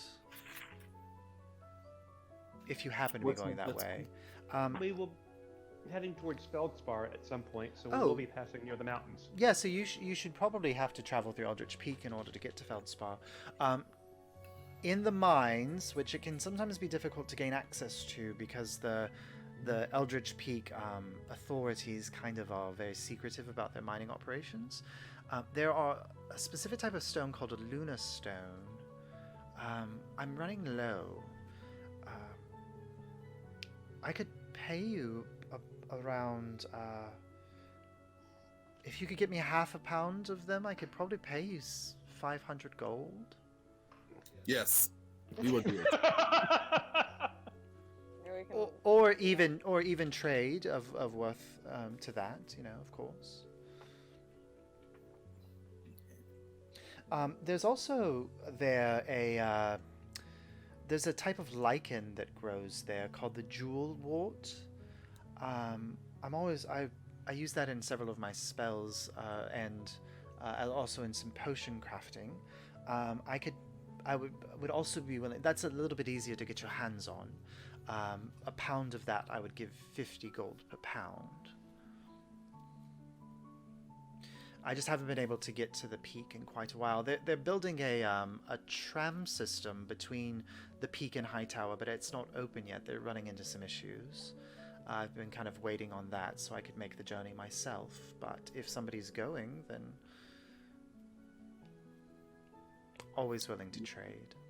Lunar stone and Yeah, she's willing to pay 500 gold for half a pound of lunar stones. which you have no idea. None of you know what a lunar stone is. You have no idea how many lunar stones a half a pound would be. You have like no idea. And then she's willing to pay 50 gold per pound of jewel wort, which is a type of lichen that grows underground. I'll ask her, can you describe a lunar stone to us? Yes, they are. Well, let me see. And she kind of rummages behind the counter a little bit. And I do have to have one. And she pulls it, and you see it's about this big. It's very tiny. She says, "This is a lunar stone. You usually find them embedded in the walls, but often in mining operations they kind of get dropped, and people don't realize their value. And you're looking at it, and you're like, it's like a little like a piece of granite. It doesn't look like impressive at all."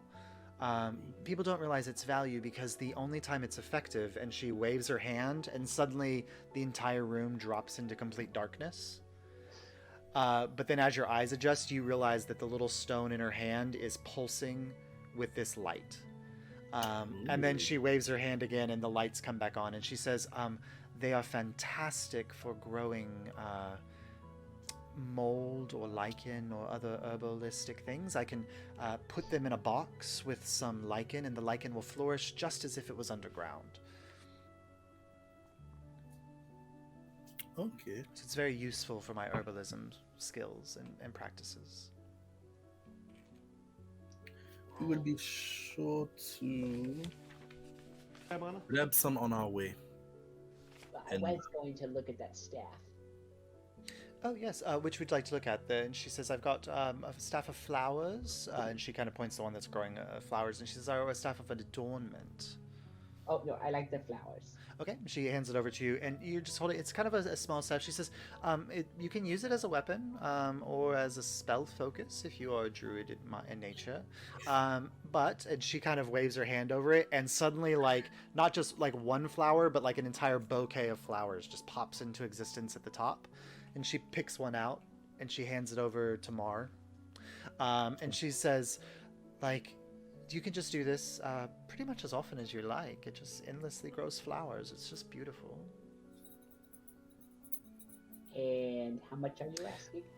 That's not too bad. Let's see. And she kind of goes back and looks through her inventory. It's 50 gold. It's just a very minor enchantment. I pass over 50 gold for Kaimana. Okay. 5 platinum. And Abel, did you still want the stone? Because I'll just pass her 200 gold right now. One more. What does the shield? How much are you asking for the shield? It is on the upper end of what I can tell that was presented. It is 300 gold. Thank you, Mar. I will give you a lemon drop. No. Thank you. It means a lot. Perhaps another day. Perhaps we'll take the orb though, Okay. Marlo, if you do not mind. No, no, no. The spell stone. Yes. Okay, so she says, part of this is like I can imbue it with any. You can take one that is drained, or you can have access to any of my spells for this. What spells would you be offering?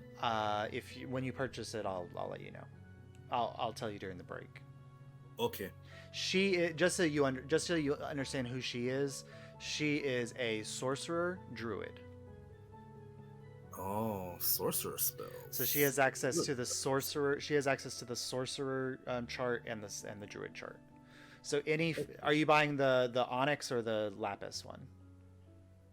Get the big one. Okay, so you have access to any first level spell that a sorcerer or a druid would know. Okay. Josh, that one was 150, right? Yes, so total would be 200 gold for the staff and the thing. Yeah. Mhm. Thank you. All right. Thank you, Marlo. Anything else? Boomerangs, dots, anything that catches your eye? Is there anything else with my detect magic up that is just like blaring some What light? were the two tokens? Oh, and she grabs one yeah. and she puts it down. She says, "This is a feather token. They come in different shapes and forms. I can make that. This allows you. Yes, it allows you to grow a tree anywhere you like. You just drop this in the ground, and Feather token? a very large tree will sprout from there. No, it's an example of that. There's a lot of them. There's different types of different types of feather tokens. This is the tree one. Okay, the one I can make lets you cast feather fall. So then- Oh no, yeah, no. Feather token is it grows a tree. Unless I wrote this down wrong. Let me just double check. It might be different. I don't know. Yeah, the tiny object looks like a feather. All this one looks like a leaf. And like there's different types of feather tokens. There's like one that can turn into a ship. There's one that can turn into a bird. Like there's different ones. This is a tree. And if you use it outdoors, it immediately, like within 5 seconds, grows a tree that is 60 feet tall, a 5-foot diameter trunk, and has 20-foot radius spread of leaves. I mean, it's a big tree. So you can just like pop it in the ground, boom, there's a tree. Man, imagine if you dropped that on an enemy. That would be impressive. Yeah. Okay. I don't believe there's anything else that I can afford. That's, as I said, like there's more here. I hate to show you things that you perhaps would only be a temptation. Perhaps it would be something for us to aspire to. But of course, I also do on request. So if there's some type of magical item or effect that you might be interested in, the next time you return, I could perhaps have something like that available. And we don't need to ask her about the carving crystals, right? Well, from what I saw, the 5 crystals that Mar found, would they fit into the gauntlet? No, they're the larger crystals. They're for the jetpack. You could cut them. No, I don't want to cut them. You could probably get. So there's 5 crystals. You could probably get 10 smaller crystals out of them if they were carefully cut. I'll ask her. Do you have any experience in handling Zephrysite crystals and cutting them to smaller size? Can she recharge them? I'll ask that too. Or I'm not a jewel crafter. I typically kind of subcontract that out to others. There's a few in the bazaar that I would trust. The one that you would recommend? Let's see. Actually, probably within the exchange. Tempest is the manager over the exchange. They could probably recommend. They do a lot of work with jewel crafters, and specifically exotic jewel crafting. And Zephrysite would definitely require such an exotic nature. But yes, speak to Tempest at the exchange. Tempest at the exchange. Mm-hmm. Do you know of a way that the Zephrysite that has been spent can be recharged with perhaps the original magic or a new type of magic? Oh, Zephrysite, and she reaches behind and she pulls up and she has like a small blue crystal. She says, Zephrysite works in very much the same way as the spell gem. Although, so what did I pay you for? I'm joking. I don't say that. However, they are less reliable. There's typically a chance with Zephrysite, unless they're very carefully cut, and that often takes a lot of skill that very few people have. There's always a chance that the crystal will lose its magical ability and will not be able to be recharged. Oh dear. So this one, and she holds it up, this is dead. It doesn't matter how much magical energy I pour into it, it's just a beautiful stone. Okay. Would Abel know how to recharge a Zephrysite? Yeah. So why am I asking? Okay. I don't know why. I mean, you could just ask me. I've never like- asked you. Yeah, you would Actually, know. I did ask you off camera. Well, okay, never mind. We'll get into that. You would know how to recharge one. It's the- just the am issue- I able to The recharge issue is like you cut the one that was in Saurus's gauntlet, and the reason why Saurus's like you could recharge the one in Saurus's gauntlet. It can be recharged, but there is a chance because it's not perfectly cut that it will lose a charge and not be able to be recharged. On a roll of a 9 or a 10. Yeah, so it's, I mean, it's like that's And I have been rolling every time I've used it, by yeah, the way. and it's I mean that's a 20% chance that it will never be able to be pretty used high, again, yeah. right? Whereas if it was perfectly cut, the chance is limited, is much more limited.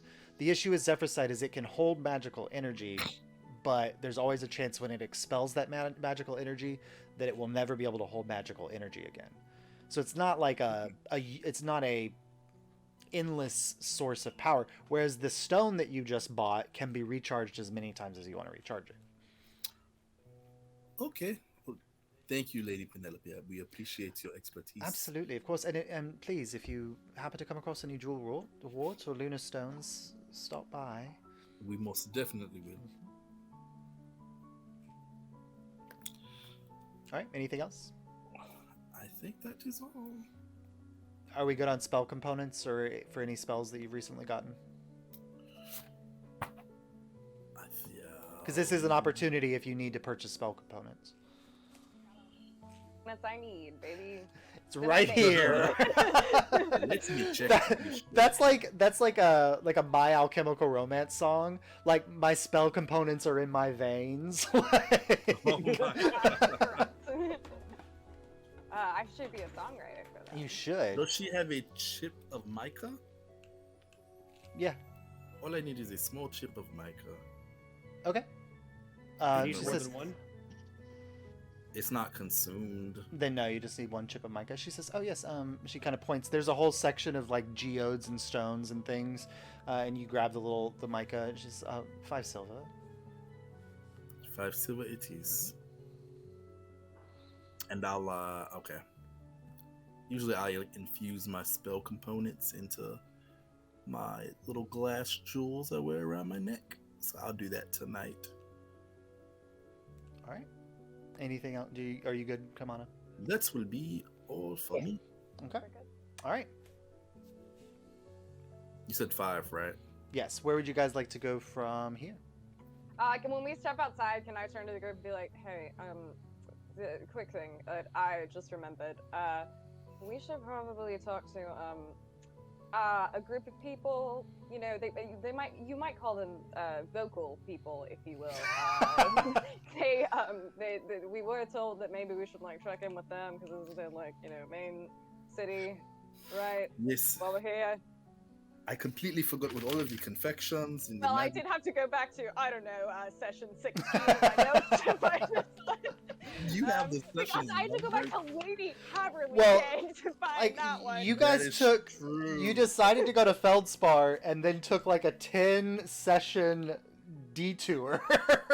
So.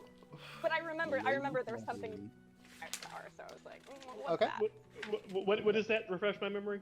It's Vox Populi. Their leader is here, and Hightower, Shane Harley. and the other guy Yeah. were like, "Hey, you should check in with them if you go there." Like, Yeah. you Oh, that might was yeah. I was already planning that because I figured they're in the Rift, and Yeah. I'm planning to take you guys there, but not tonight. Yeah, and you guys you're at this point where it's kind of like nighttime, and Saurus knows like getting around Hightower. Hightower is a very large city, and so like to get to even other districts would be 30 or 40-minute walks.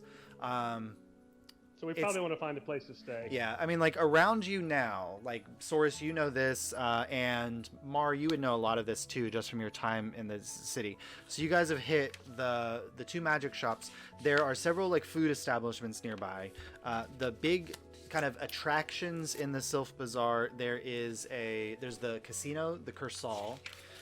There's the exchange, which is the large like auction and bartering house that Penelope said to go to if you're looking for a jewel crafter. And then there's a couple different inns or taverns or establishments in this area.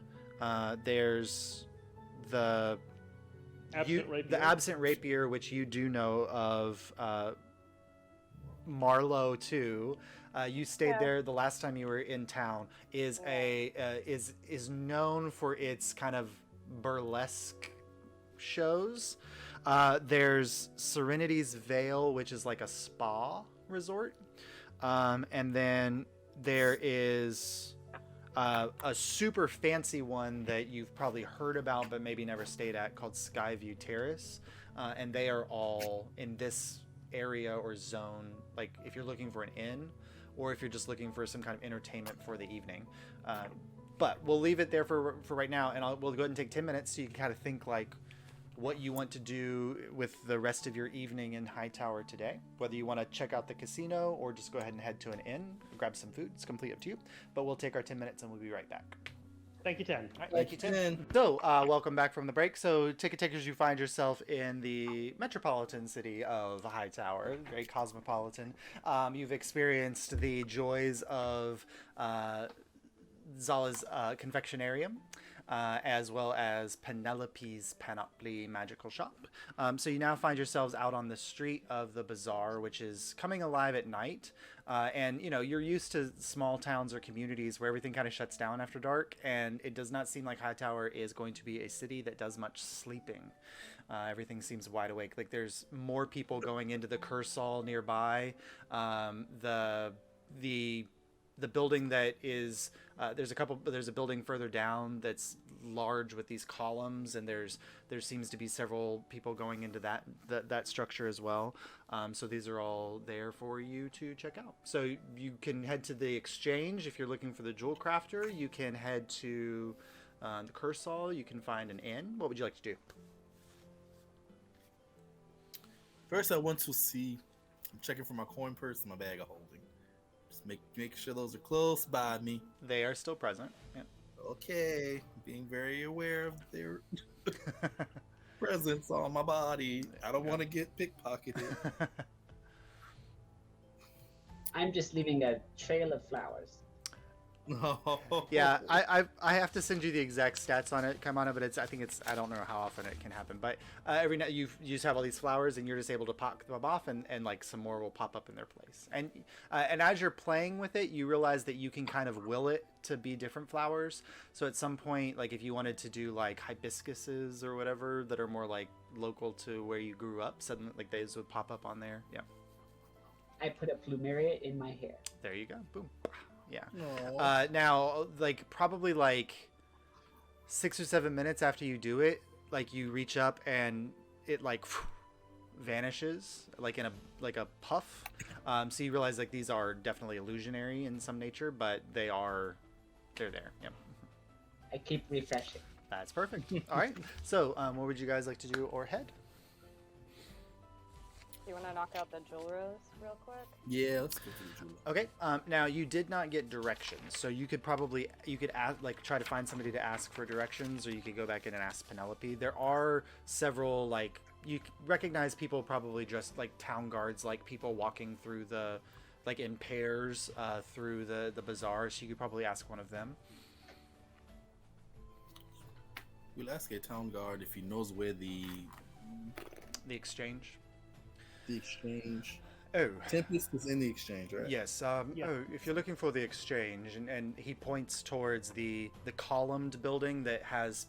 There's a large group that seems to be heading in there at this point. He says it's there. The evening auction is probably about to begin, so it's a good time to go check it out. Ooh. We will go check it out. All right, so you head over that direction, and you approach this large marble building. It's probably 3 stories in height, but looks like it's only a two-story building. So the floors are much larger than normal floors. It has 4 large columns on the outside and these steps leading up to the main entrance. The main entrance are these giant oaken doors, but they are currently propped open, and there's just this bright light coming from inside. And you do see a man kind of there at the front as people are walking past, kind of guiding them in. But you join the crowd and make your way, and there's a moment where he kind of looks in your direction, but he lets you pass by.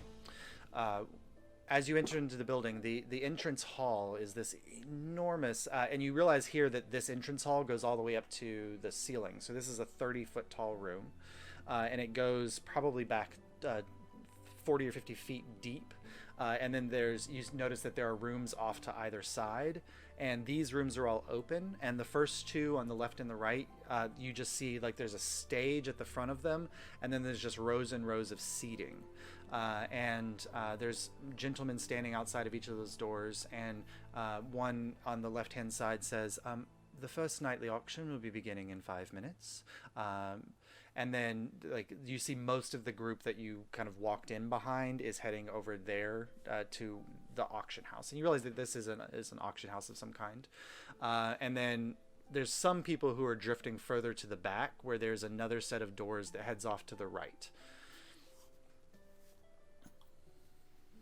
Are there any hors d'oeuvres or snacks being served at this auction? You do not see anybody walking around with like plates of hors d'oeuvres or anything. Okay. The people who are veering off to the right, do they seem like they are a bit secretive about it? You can roll an insight check. Sure. I am as insightful as whatever a +3 is. That's 11. No, they seem kind of like they're just like meandering and checking things out. The people who are heading to the auction house seem much more determined. They're here for business of some kind. I will go up to the guy outside of the auction and ask him what is in the first lot. Oh, well, tonight we have a special lot of ancient artifacts from the Valley of the Gods, the volcanic region of Alyria. A recent excursion there discovered an old temple to Adronis, and there are several items of interest from there. I think all of the early starting bids for this evening's auction are around 1,000 gold. I thank him. Mm-hmm. I head back to. I suggest we go back and follow the guys going to the right. Okay.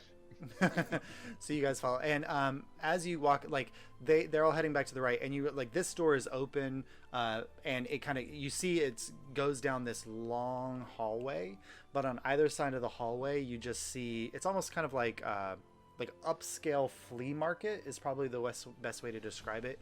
You just see like individual stalls with people standing behind them, and this group is just kind of meandering through and checking each one of them. And the hall is labeled, this is the Barter Hall. And so as you come in, you've now entered into the bartering hall portion of the exchange. And at the very back of the hall, you do see like, it almost looks like somebody's office is at the very back of the hall, but there's no walls separating it. There's just a desk there, and there's a gentleman with kind of grayish skin and like really short cropped on the sides and just kind of like a mop on the top, kind of silverish hair. And he's there, and he seems to be like going through a book and things. And every now and then he looks up to like see what's happening in the bartering hall. Are there any jewelers in the Barter Hall? Yeah, go ahead and roll just an investigation check as you're walking around to see what you can spy. Helps if I'm wearing my glasses.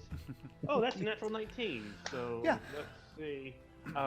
What is this? Did you say it was? Investigation. Yeah. Investigation, no bonus. So yeah, that's a 19. Okay, yeah. So there's a lot of like really random knickknacks. Like there looks like there's like something that looks like almost like ancient design, like macrame. Like there's like basket weaving, like crafts and arts and crafts type stuff. Is there a noodle Jesus? Is no. No macaroni Jesus. No macaroni Jesus. But about halfway back, you do see on either side, almost like opposite of each other and maybe competing against each other, two separate jeweler stands. One seems to be heavily focused on just like gems themselves, and then one is much more heavily focused on rings and necklaces and other kind of things like that. So we will approach. Which do you guys go to, the gym or the jeweler? the jewelry for one. Yeah. Okay, you cut over the jeweler, and you're like immediate like this kind of older like gnomish figure like pops up, and he's must be standing on something. Like he popped up behind the counter. Hello, welcome. What can I do for you this evening? I pull out the jewelry set. Do you want this? Oh, and you see him like he pulls out like one of those like little jeweler mag things, and he gets on there and he's looking at it very closely. He's like, "Ooh, these are very finely crafted. Must have been in your family for some time. Does your mother know you're getting rid of her jewelry?" I haven't spoken to my mom in a really long time, so no. I'm sorry to hear that. And he goes back and he's like, "These are very fine craft work. This is a bartering hall, not a purchasing hall. I would recommend if you want gold that you sell this somewhere else." Great. What do you have to offer? What do you have here? Well, and he kind of motions. There's all kinds of necklaces and rings and earrings and headpieces, and there's all kinds of elements like that here. Like if you'd like to trade jewels for jewels, of course. And he motions to the rest of the bartering hall, and he says, "This hallway, there's no purchase allowing the exchange of money. You could use these tools to buy other things." Can I ask him in Gnomish if he can at least appraise some of these things for a gold value? Is he able to do that? Roll a persuasion check with advantage. Oh. Because as a barterer, he doesn't necessarily want to tell you how much it's worth in gold because So he's probably not going to give me an accurate. you don't know. But that's why I said roll a persuasion check with advantage. 12 plus 3 or 15? 15. He looks at. He says, I would say you've probably got around 700 gold worth of objects here. There's a couple very Probably nice. like 1,400. There's a couple very nice gemstones that seem like they're worth at least 100 gold. So. Cool. Thanks. I pack up my stuff and I make to leave. Okay. Yeah. Was there anything else you guys needed from the jewelers? Does he cut jewels? No, that he didn't cut jewels. That was That would be the guy in the dusk. Yeah. yeah. Yeah. His that would be the other side. Okay, yeah. Nope, I don't think so. Okay. Well, You guys remember anything that I'm not remembering? if you need a ring or a necklace, stop on by. Okay, so you walk across to the other side, and similarly, like there's nobody, like you can't see behind the counter, but then you see somebody pop up and looks identical to the other person. Hey, what can I do for you today? We in Gnomish. I will. This is the guy who can cut jewels, right? No, He's selling gems. Yeah. he's selling gems. Yeah. Okay, I'll ask him. Do you do any work, cutting and refining jewels? He motions. He says, "All of these been hand cut myself." Amazing craftsmanship. What would be the going rate for you to perhaps cut a piece of zephyrsite? He taps the sign at the front of his stall. As a reminder, we do not trade in gold here. What would you trade for cutting? Depends on the size and the quality that you hope the cut is. We want the utmost quality. That can be more expensive, and it does take some time. I am going to reach in the bag of holding and pull out the other spent, smaller zephyrsite crystal and tell him around this size. So you have a larger crystal you'd like cut down to that size. High quality cut generally takes about 2 days.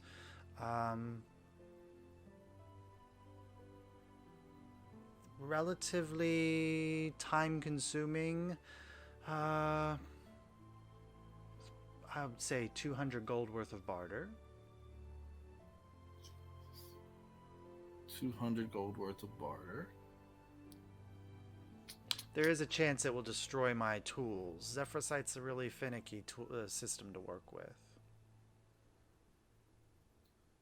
Do we have 200 gold worth to barter with? I mean, you have. I mean, you just got to pay 700 gold worth of jewelry. Oh, the jewels. Well, I can't give away someone else's jewels. I don't know. We're on What are you wanting the Zephyr site for? 2 days. Or are we planning on trying to leave tomorrow? We've got some time. Now, The Zephyr site is assuming we get the ship, but we'll know that in the morning. That's the big one. the Zephyr site is now we have 2 gauntlets. So even if I can recharge this one, I'm willing to wait till you can get the recharge done. okay, all right. You do know the one you have is spent. It probably can't be recharged. But you have crystals that are currently charged. They're just not the right size. Is the one that is spent, is it a high enough quality to where it possibly can be reached? I mean, you The don't. one that I got from the body. Oh no. Those are all rough cut. The ones that they had in their gauntlets were all rough cut, which is the problem we ran into when you had the gauntlet the first time. Is that there's not only are the gauntlets such poor quality in make, but the crystals that they were using were also poor quality. Okay, gotcha. So this Here's a question: the in the jetpack that was commandeered, there was a Zephyr site that had some charge, but not a lot. Yes. Yeah, there was one fully charged and then one that had half a charge. Yeah. So, and we got the 5 fully charged that came in the chest. So Yeah. we've got 6 fully charged, a partial charge. And then a couple spent ones. Yeah. I'm willing to wait. Okay, we'll wait. I want to ask, whenever we investigated the 5 jetpack size crystals, what were their quality of cut? All rough cut. Whoever is the designer or developer of the material of these bandits, not super skilled. They are they're able to get the job done, but it's like jerry rigging with duct tape. Gotcha. It's designed to use once Yeah. and throw away versus recharge, reuse. I want to ask our gnome friend, do you perhaps barter with any work? Any tasks you need done? Well, we do have a token system in the bartering hall, but that's run by Tempest. Does he know if anybody here has charged Zephyr site crystals? At the bartering hall, no. I would say a high-end magic shop might have access to those, but depending on the size and the quality, those can be relatively expensive. Right. Darn, because what I was thinking of trading or rough cuts, here's 6 rough cuts for 2 good ones. Yeah. I mean, a rough cut. A rough cut Zephrysite with a charge. Give me a full size one, and I'll cut one for you.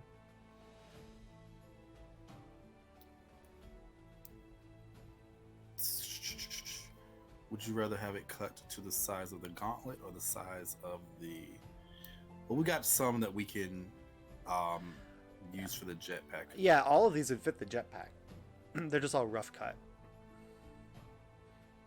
A full size one, and you'll cut. He's saying basically if you give him one of the full size ones, he'll cut another one of the full size ones into smaller pieces for you. How many smaller pieces? If I show him the thing, how many smaller pieces could he cut that into? For good quality, What if I just really want 2? I can guarantee 1. There's a chance I could maybe get 2 out of it. Okay, let's do it. Okay, so you hand over both, and he writes down. He's like, "Is there a name that I can attach to this order?" Abel Abioye. Okay, he writes that down. All right, 2 days. So, by close of business the day after tomorrow, I'll have it ready for you. We will be back. Thank you. Okay. He did say, he motioned, when he said Tempest handles that. He pointed to the guy at the end of the hallway. So if you did want to talk to Tempest, he's back there. But other than that, anything else you guys want to do in the bartering hall or to look around for? I think I wanted to have a second look at the shinies. There are so many shinies in the bartering hall. Go ahead and roll just a investigation check.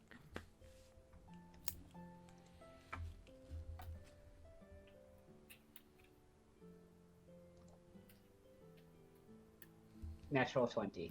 Of course.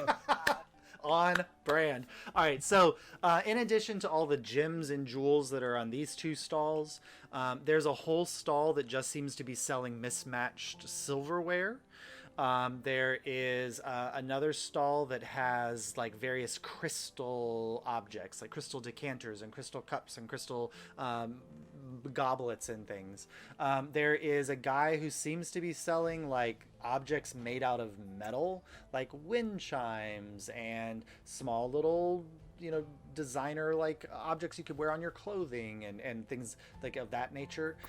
There's another person back in the back who is brightly painting kind of glittery almost paint on these like small statues. It's like I said, like a mixture of like arts and crafts style things. So, like anything that you can imagine in that vein is present within the bartering hall.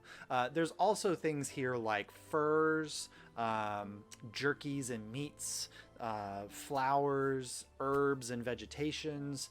There's also a whole section that's there. There's a whole section in the bartering hall for spices, piles of very fragrant spices and things like that. But as far as shinies go, like any like the silverware, the cups, the crystals, the metallic kind of arts and crafts styles, that's there for your perusal. Oh, you said cups?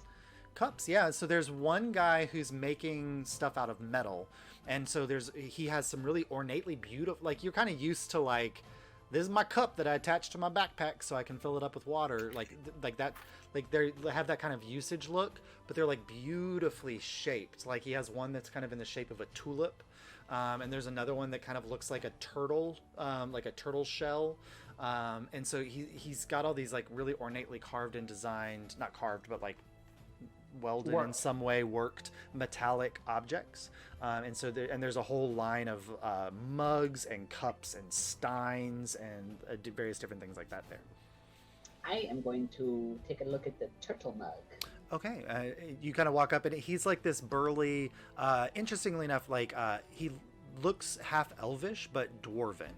Kind of he's shorter but more svelte than a normal dwarven figure. Kind of like mutton chops but pointed ears.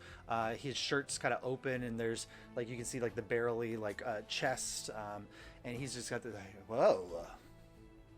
I can see you see good handiwork when you catch your eye. You're looking at this one, and he hands it over to you. It's a little heavy. Seems to be made of steel or iron. He says, one of my favorites. It's kind of modeled after sea turtles, or sea tortoise. May I make an insight check to see how bartery they like to be here? Yeah, sure. Him in general or the whole establishment? Both. Okay, yeah, go ahead. 5. You're like, you see people talking to people and they seem to be making deals. Like it's hard to tell. Well, it's an all right cup. Well, I mean, all right. That took me quite a while to make. Mm-hmm. And it took me a long time to find all this treasure that I have. Oh, treasure. Well, let's see what you got and see what it's worth, and we'll see if we can come to an agreement. I will take out my quartz stone. Okay. And also a couple items from my staff. Any particular items? One of the spoons. The Broadfield spoon or just one random spoon? Random spoon. Okay. I like the Okay, a spoon and a couple, like some shells or things. Some shells and this piece of quartz and 1 second.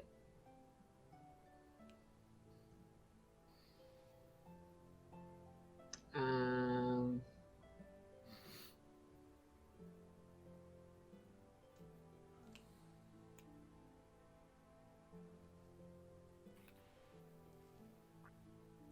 wish I had more swag. I will put one of the rings down that I've got. Oh, from the Haverly estate. So like he's kind of like, you can tell like anybody else watching, come on unsure with the 5 on your insight, but everyone else, like as like he's putting out like a rock and a spoon, the guy's just kind of like, are they serious? But then the moment you drop the ring, he looks over it and he grabs it.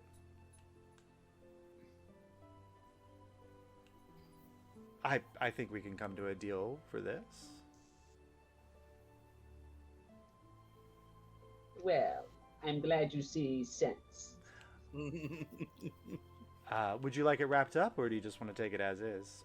Oh no, I will take this as is. Okay. And he hands it off to you completely, and he eyes the ring again, looks at you, Saurus, and pockets it. I will give Saurus the quartz. You now have a hunk of quartz, Saurus? I will graciously accept. All right. Is there anything else of interest at the guy's shop? I mean, it's kind of, it's like a middle-aged man who suddenly discovered that he is allowed to like art and started like putting and welding and making cups and things out of metal. Like there's little like statues that he's made out of various pieces of metal. Like there's all kinds of stuff here. Like Are there any wolves? Yeah, there's a couple like little dogs, a couple, and maybe little bigger ones that look like wolves. Yeah. I will ask him if he will throw that in, since he's currently getting the better of the deal. He kind of looks at it and roll a persuasion check with advantage. You did just give him a fairly expensive ring. Persuasion 21. Oh yeah, so he kind of looks at it for a second and he says, he pushes it over in your direction. Cool. I will take it and I will give it to Mar. So sweet. Yeah. Oh, I love wolves. No. Of the source. What is it? I'm sorry, I zoned out. What? It's a wolf thing. What is it? It's a little statue like that this man has made out of metal. So like the body is kind of wolfen shaped, and there's like small slivers of metal that are kind of forming like the tuft of fur around the neck and the ears and things. Yeah. Cute. Aw. Can I go look at the little spice area real quick? Yeah, sure.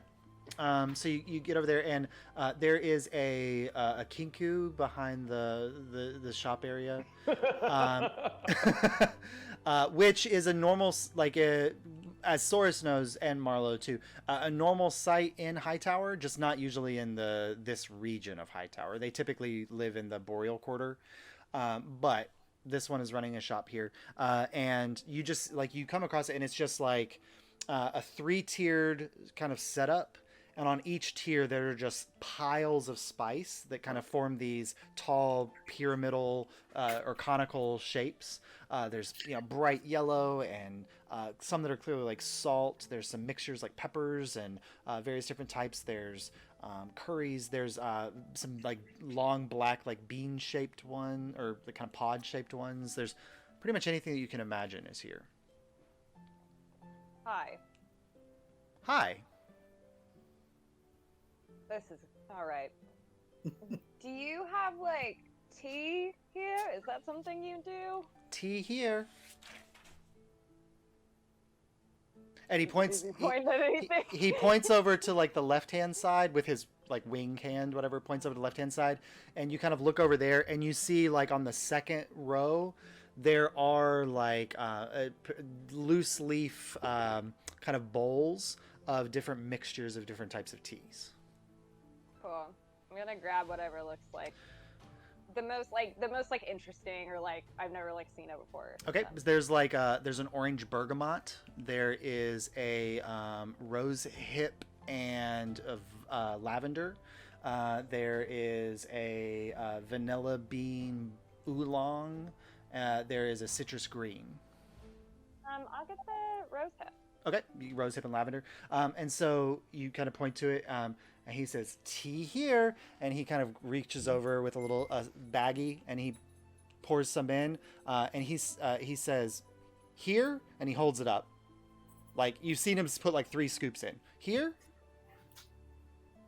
Yeah, that's probably fine. Here. And he takes it back and kind of ties it off, tops it up on a scale, and like he's looking at it for a second, and then he points, and like you can see the number on the scale, and then there's like a little chart next to it that says how much how much it costs, and so based on the weight that you have, it's 2 silver. Yeah. Cool. Then I give him that. All right. And like something worth 2 silver pieces, basically. I have stuff. Hold on. Let me look at my inventory, because there was something that I can move here with. I remember what it was. Give you a piece of quartz. You hold that up. The Kinku goes, "Tea here." Are you sure, Saurus? Sure. Okay. Well, I wasn't asking you. I wasn't asking you. Hey. Yeah, I will make that deal. Deal. Okay, thank you. Okay, so he takes that. And he's holding it up and looking at it in the light. And then he puts it in like a little pocket next to him. And you do see behind him, like in his stall, are just all kinds of like random...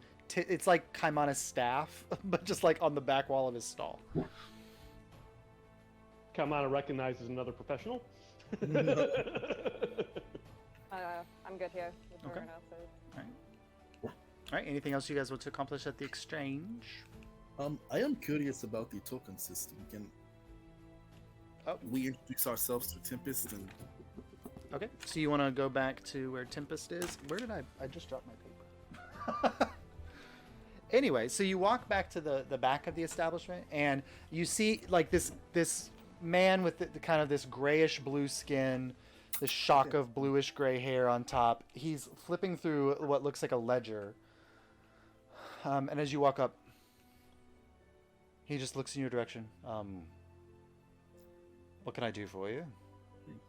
just introduce us. We are the Ticket Takers, the new adventuring guild out of Broadfield. Did you say adventuring guild? Yes, sir. From the pen, and I have learned the right side this time. Adventuring guild, not from the college. Okay, interesting. What is this college? The Timid one is. We stumbled across your establishment, and I was curious about the token system that the jeweler at the stall here told us about. Well, the exchange has a very strict policy that we do not trade in money, and they've gotten around that by creating a kind of currency of their own. I don't know, like a cryptic currency of their own, you know? And Okay. they place value on it based on a job that you do. So it's a way to kind of exchange work for barter. Okay. Who keeps track of the tokens that have been earned through this work? Oh, well, anybody who offers you a job could potentially assign a barter price. Typically, it falls under my purview as the establisher of this location. And out of curiosity, are there any jobs currently up? Oh, let's see. Well, I'm always looking for interesting items worthy of being auctioned. Especially interested in anything of archaeological concerns. if you happen to travel somewhere pre-subversion, I can get a pretty penny for anything from Azalor or Suvenarion or, deep in the mines of Eldritch Peak, Nuevia. I am from Nuevia. Are you now? What types of artifacts from Nuevia would you be interested in? Oh, well, there's always a pretty penny to be found in auctioning off technology from Nuevia. Airship, for instance. Why, Imagine. we could absolutely sell an airship, yes. We will put that one on the back burner for now. Crown is like, yeah, fine, we'll give you the airship, but you better make good use out of this. And then the next day they see it like being auctioned off, and they're like, God, what the fuck? Freaking scavengers, man. Look at that. Okay.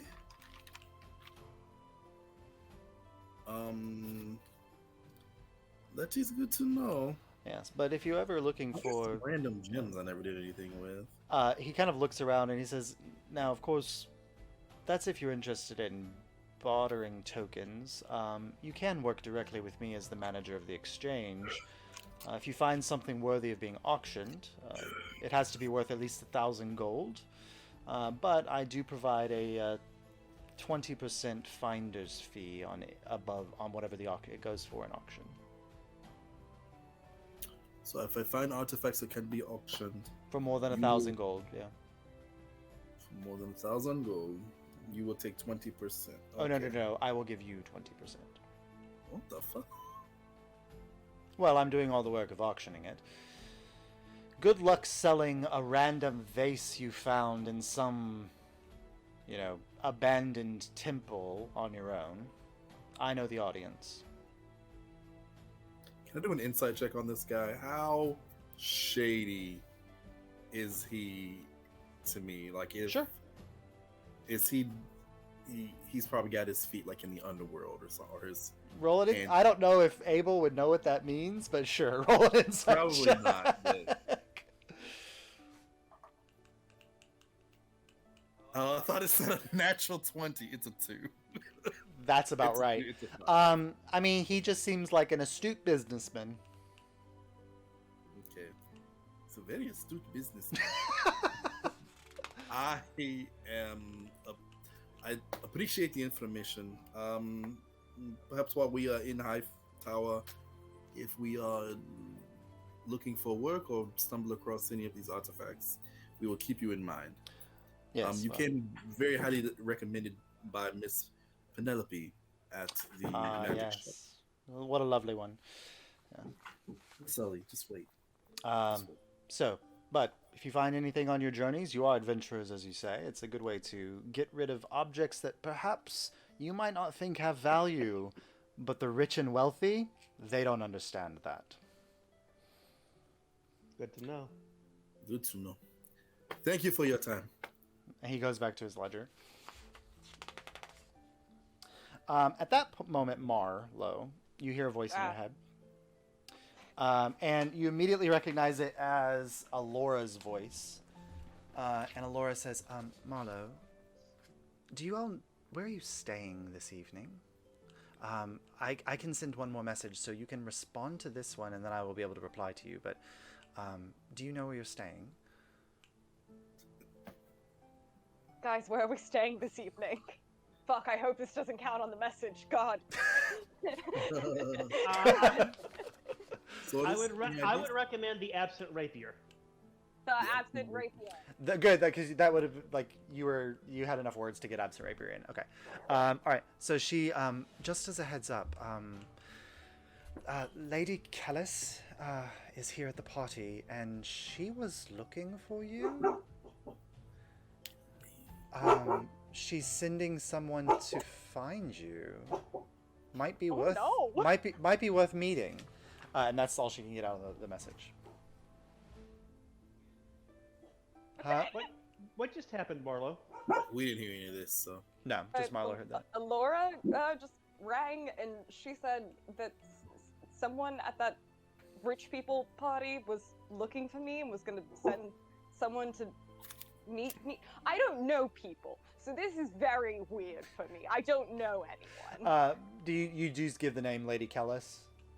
Yes. Upon hearing the name, Source, go ahead and roll a history check. What's the name? This one familiar. I'm gonna go with no, but let me verify that. But so far we're at an 8. No, I mean, History. Nope, that's gonna be an 8. yeah. So I mean, like, lady sounds important. Yep. Well, in that case, we better get back. We better get to the absent rapier and get our rooms, All right. because she can find you. So. Oh, boy. All right, so leaving the exchange, you kind of head out into the night air. You guys know where the absent rapier is. You're able to find it. So heading in that direction to find your lodging for the evening. And what on earth is you're being messaged about by Alyria? We'll go ahead and pick up there next week. Yeah. Yes, just as so in the event that you guys get to keep it. Come on. You can't just show it and be like, oh, if you get to keep it. I don't know. It's so mean. Very, So very excited about my purchase there. So tomorrow, after we perhaps meet with Lady Kellis, I say we try to go back. Oh, and... did I get like a sense from the message if that was supposed to be like this evening or like tomorrow? Oh, Oh, sorry. So she said she's sending someone to see you. So that's so kind of ambiguous. yeah, like I guess by asking where you're staying, she either means that like they're gonna find you tonight or at your location tomorrow. Yeah. Yeah. All right. Alrighty. Yep. But remember, Alright, guys. Alyria went to a very, very high class party. No rich people. This Yeah. is very upsetting. Yeah. Oh Is no. this something to do with Lady Haverly and her whole? How does Lady Haverly know my name though? I don't think I ever told yeah. Lady Haverly my name. Yeah, because all she said was she's sending someone to see you. Yep, that's true. Yep. Yep. And Lady Haverly's dead, so there's not really anybody she could have told. Why would it be me if it was Lady Haverly? Like it should be like all of us maybe. Well, you know? somebody may be looking for the 6th Ranger. Oh, dang it. I hate work. I don't want to do my job. There you Terrible. go. Oh. Alright, guys, we're gonna run. Yeah, and actually, Marlo, like if you would like, you go ahead and roll a history check too. You spent enough time in Hightower. No. I rolled a 3. Nope. No. Okay. No. All right. So I guess we'll figure out tomorrow, next week, what that is. I rolled 3 times tonight. It was a 2, a 3, and a 3. I just want everyone to know. My roll. I rolled 19 twice and then an 8. Yep. When it mattered, we really needed it.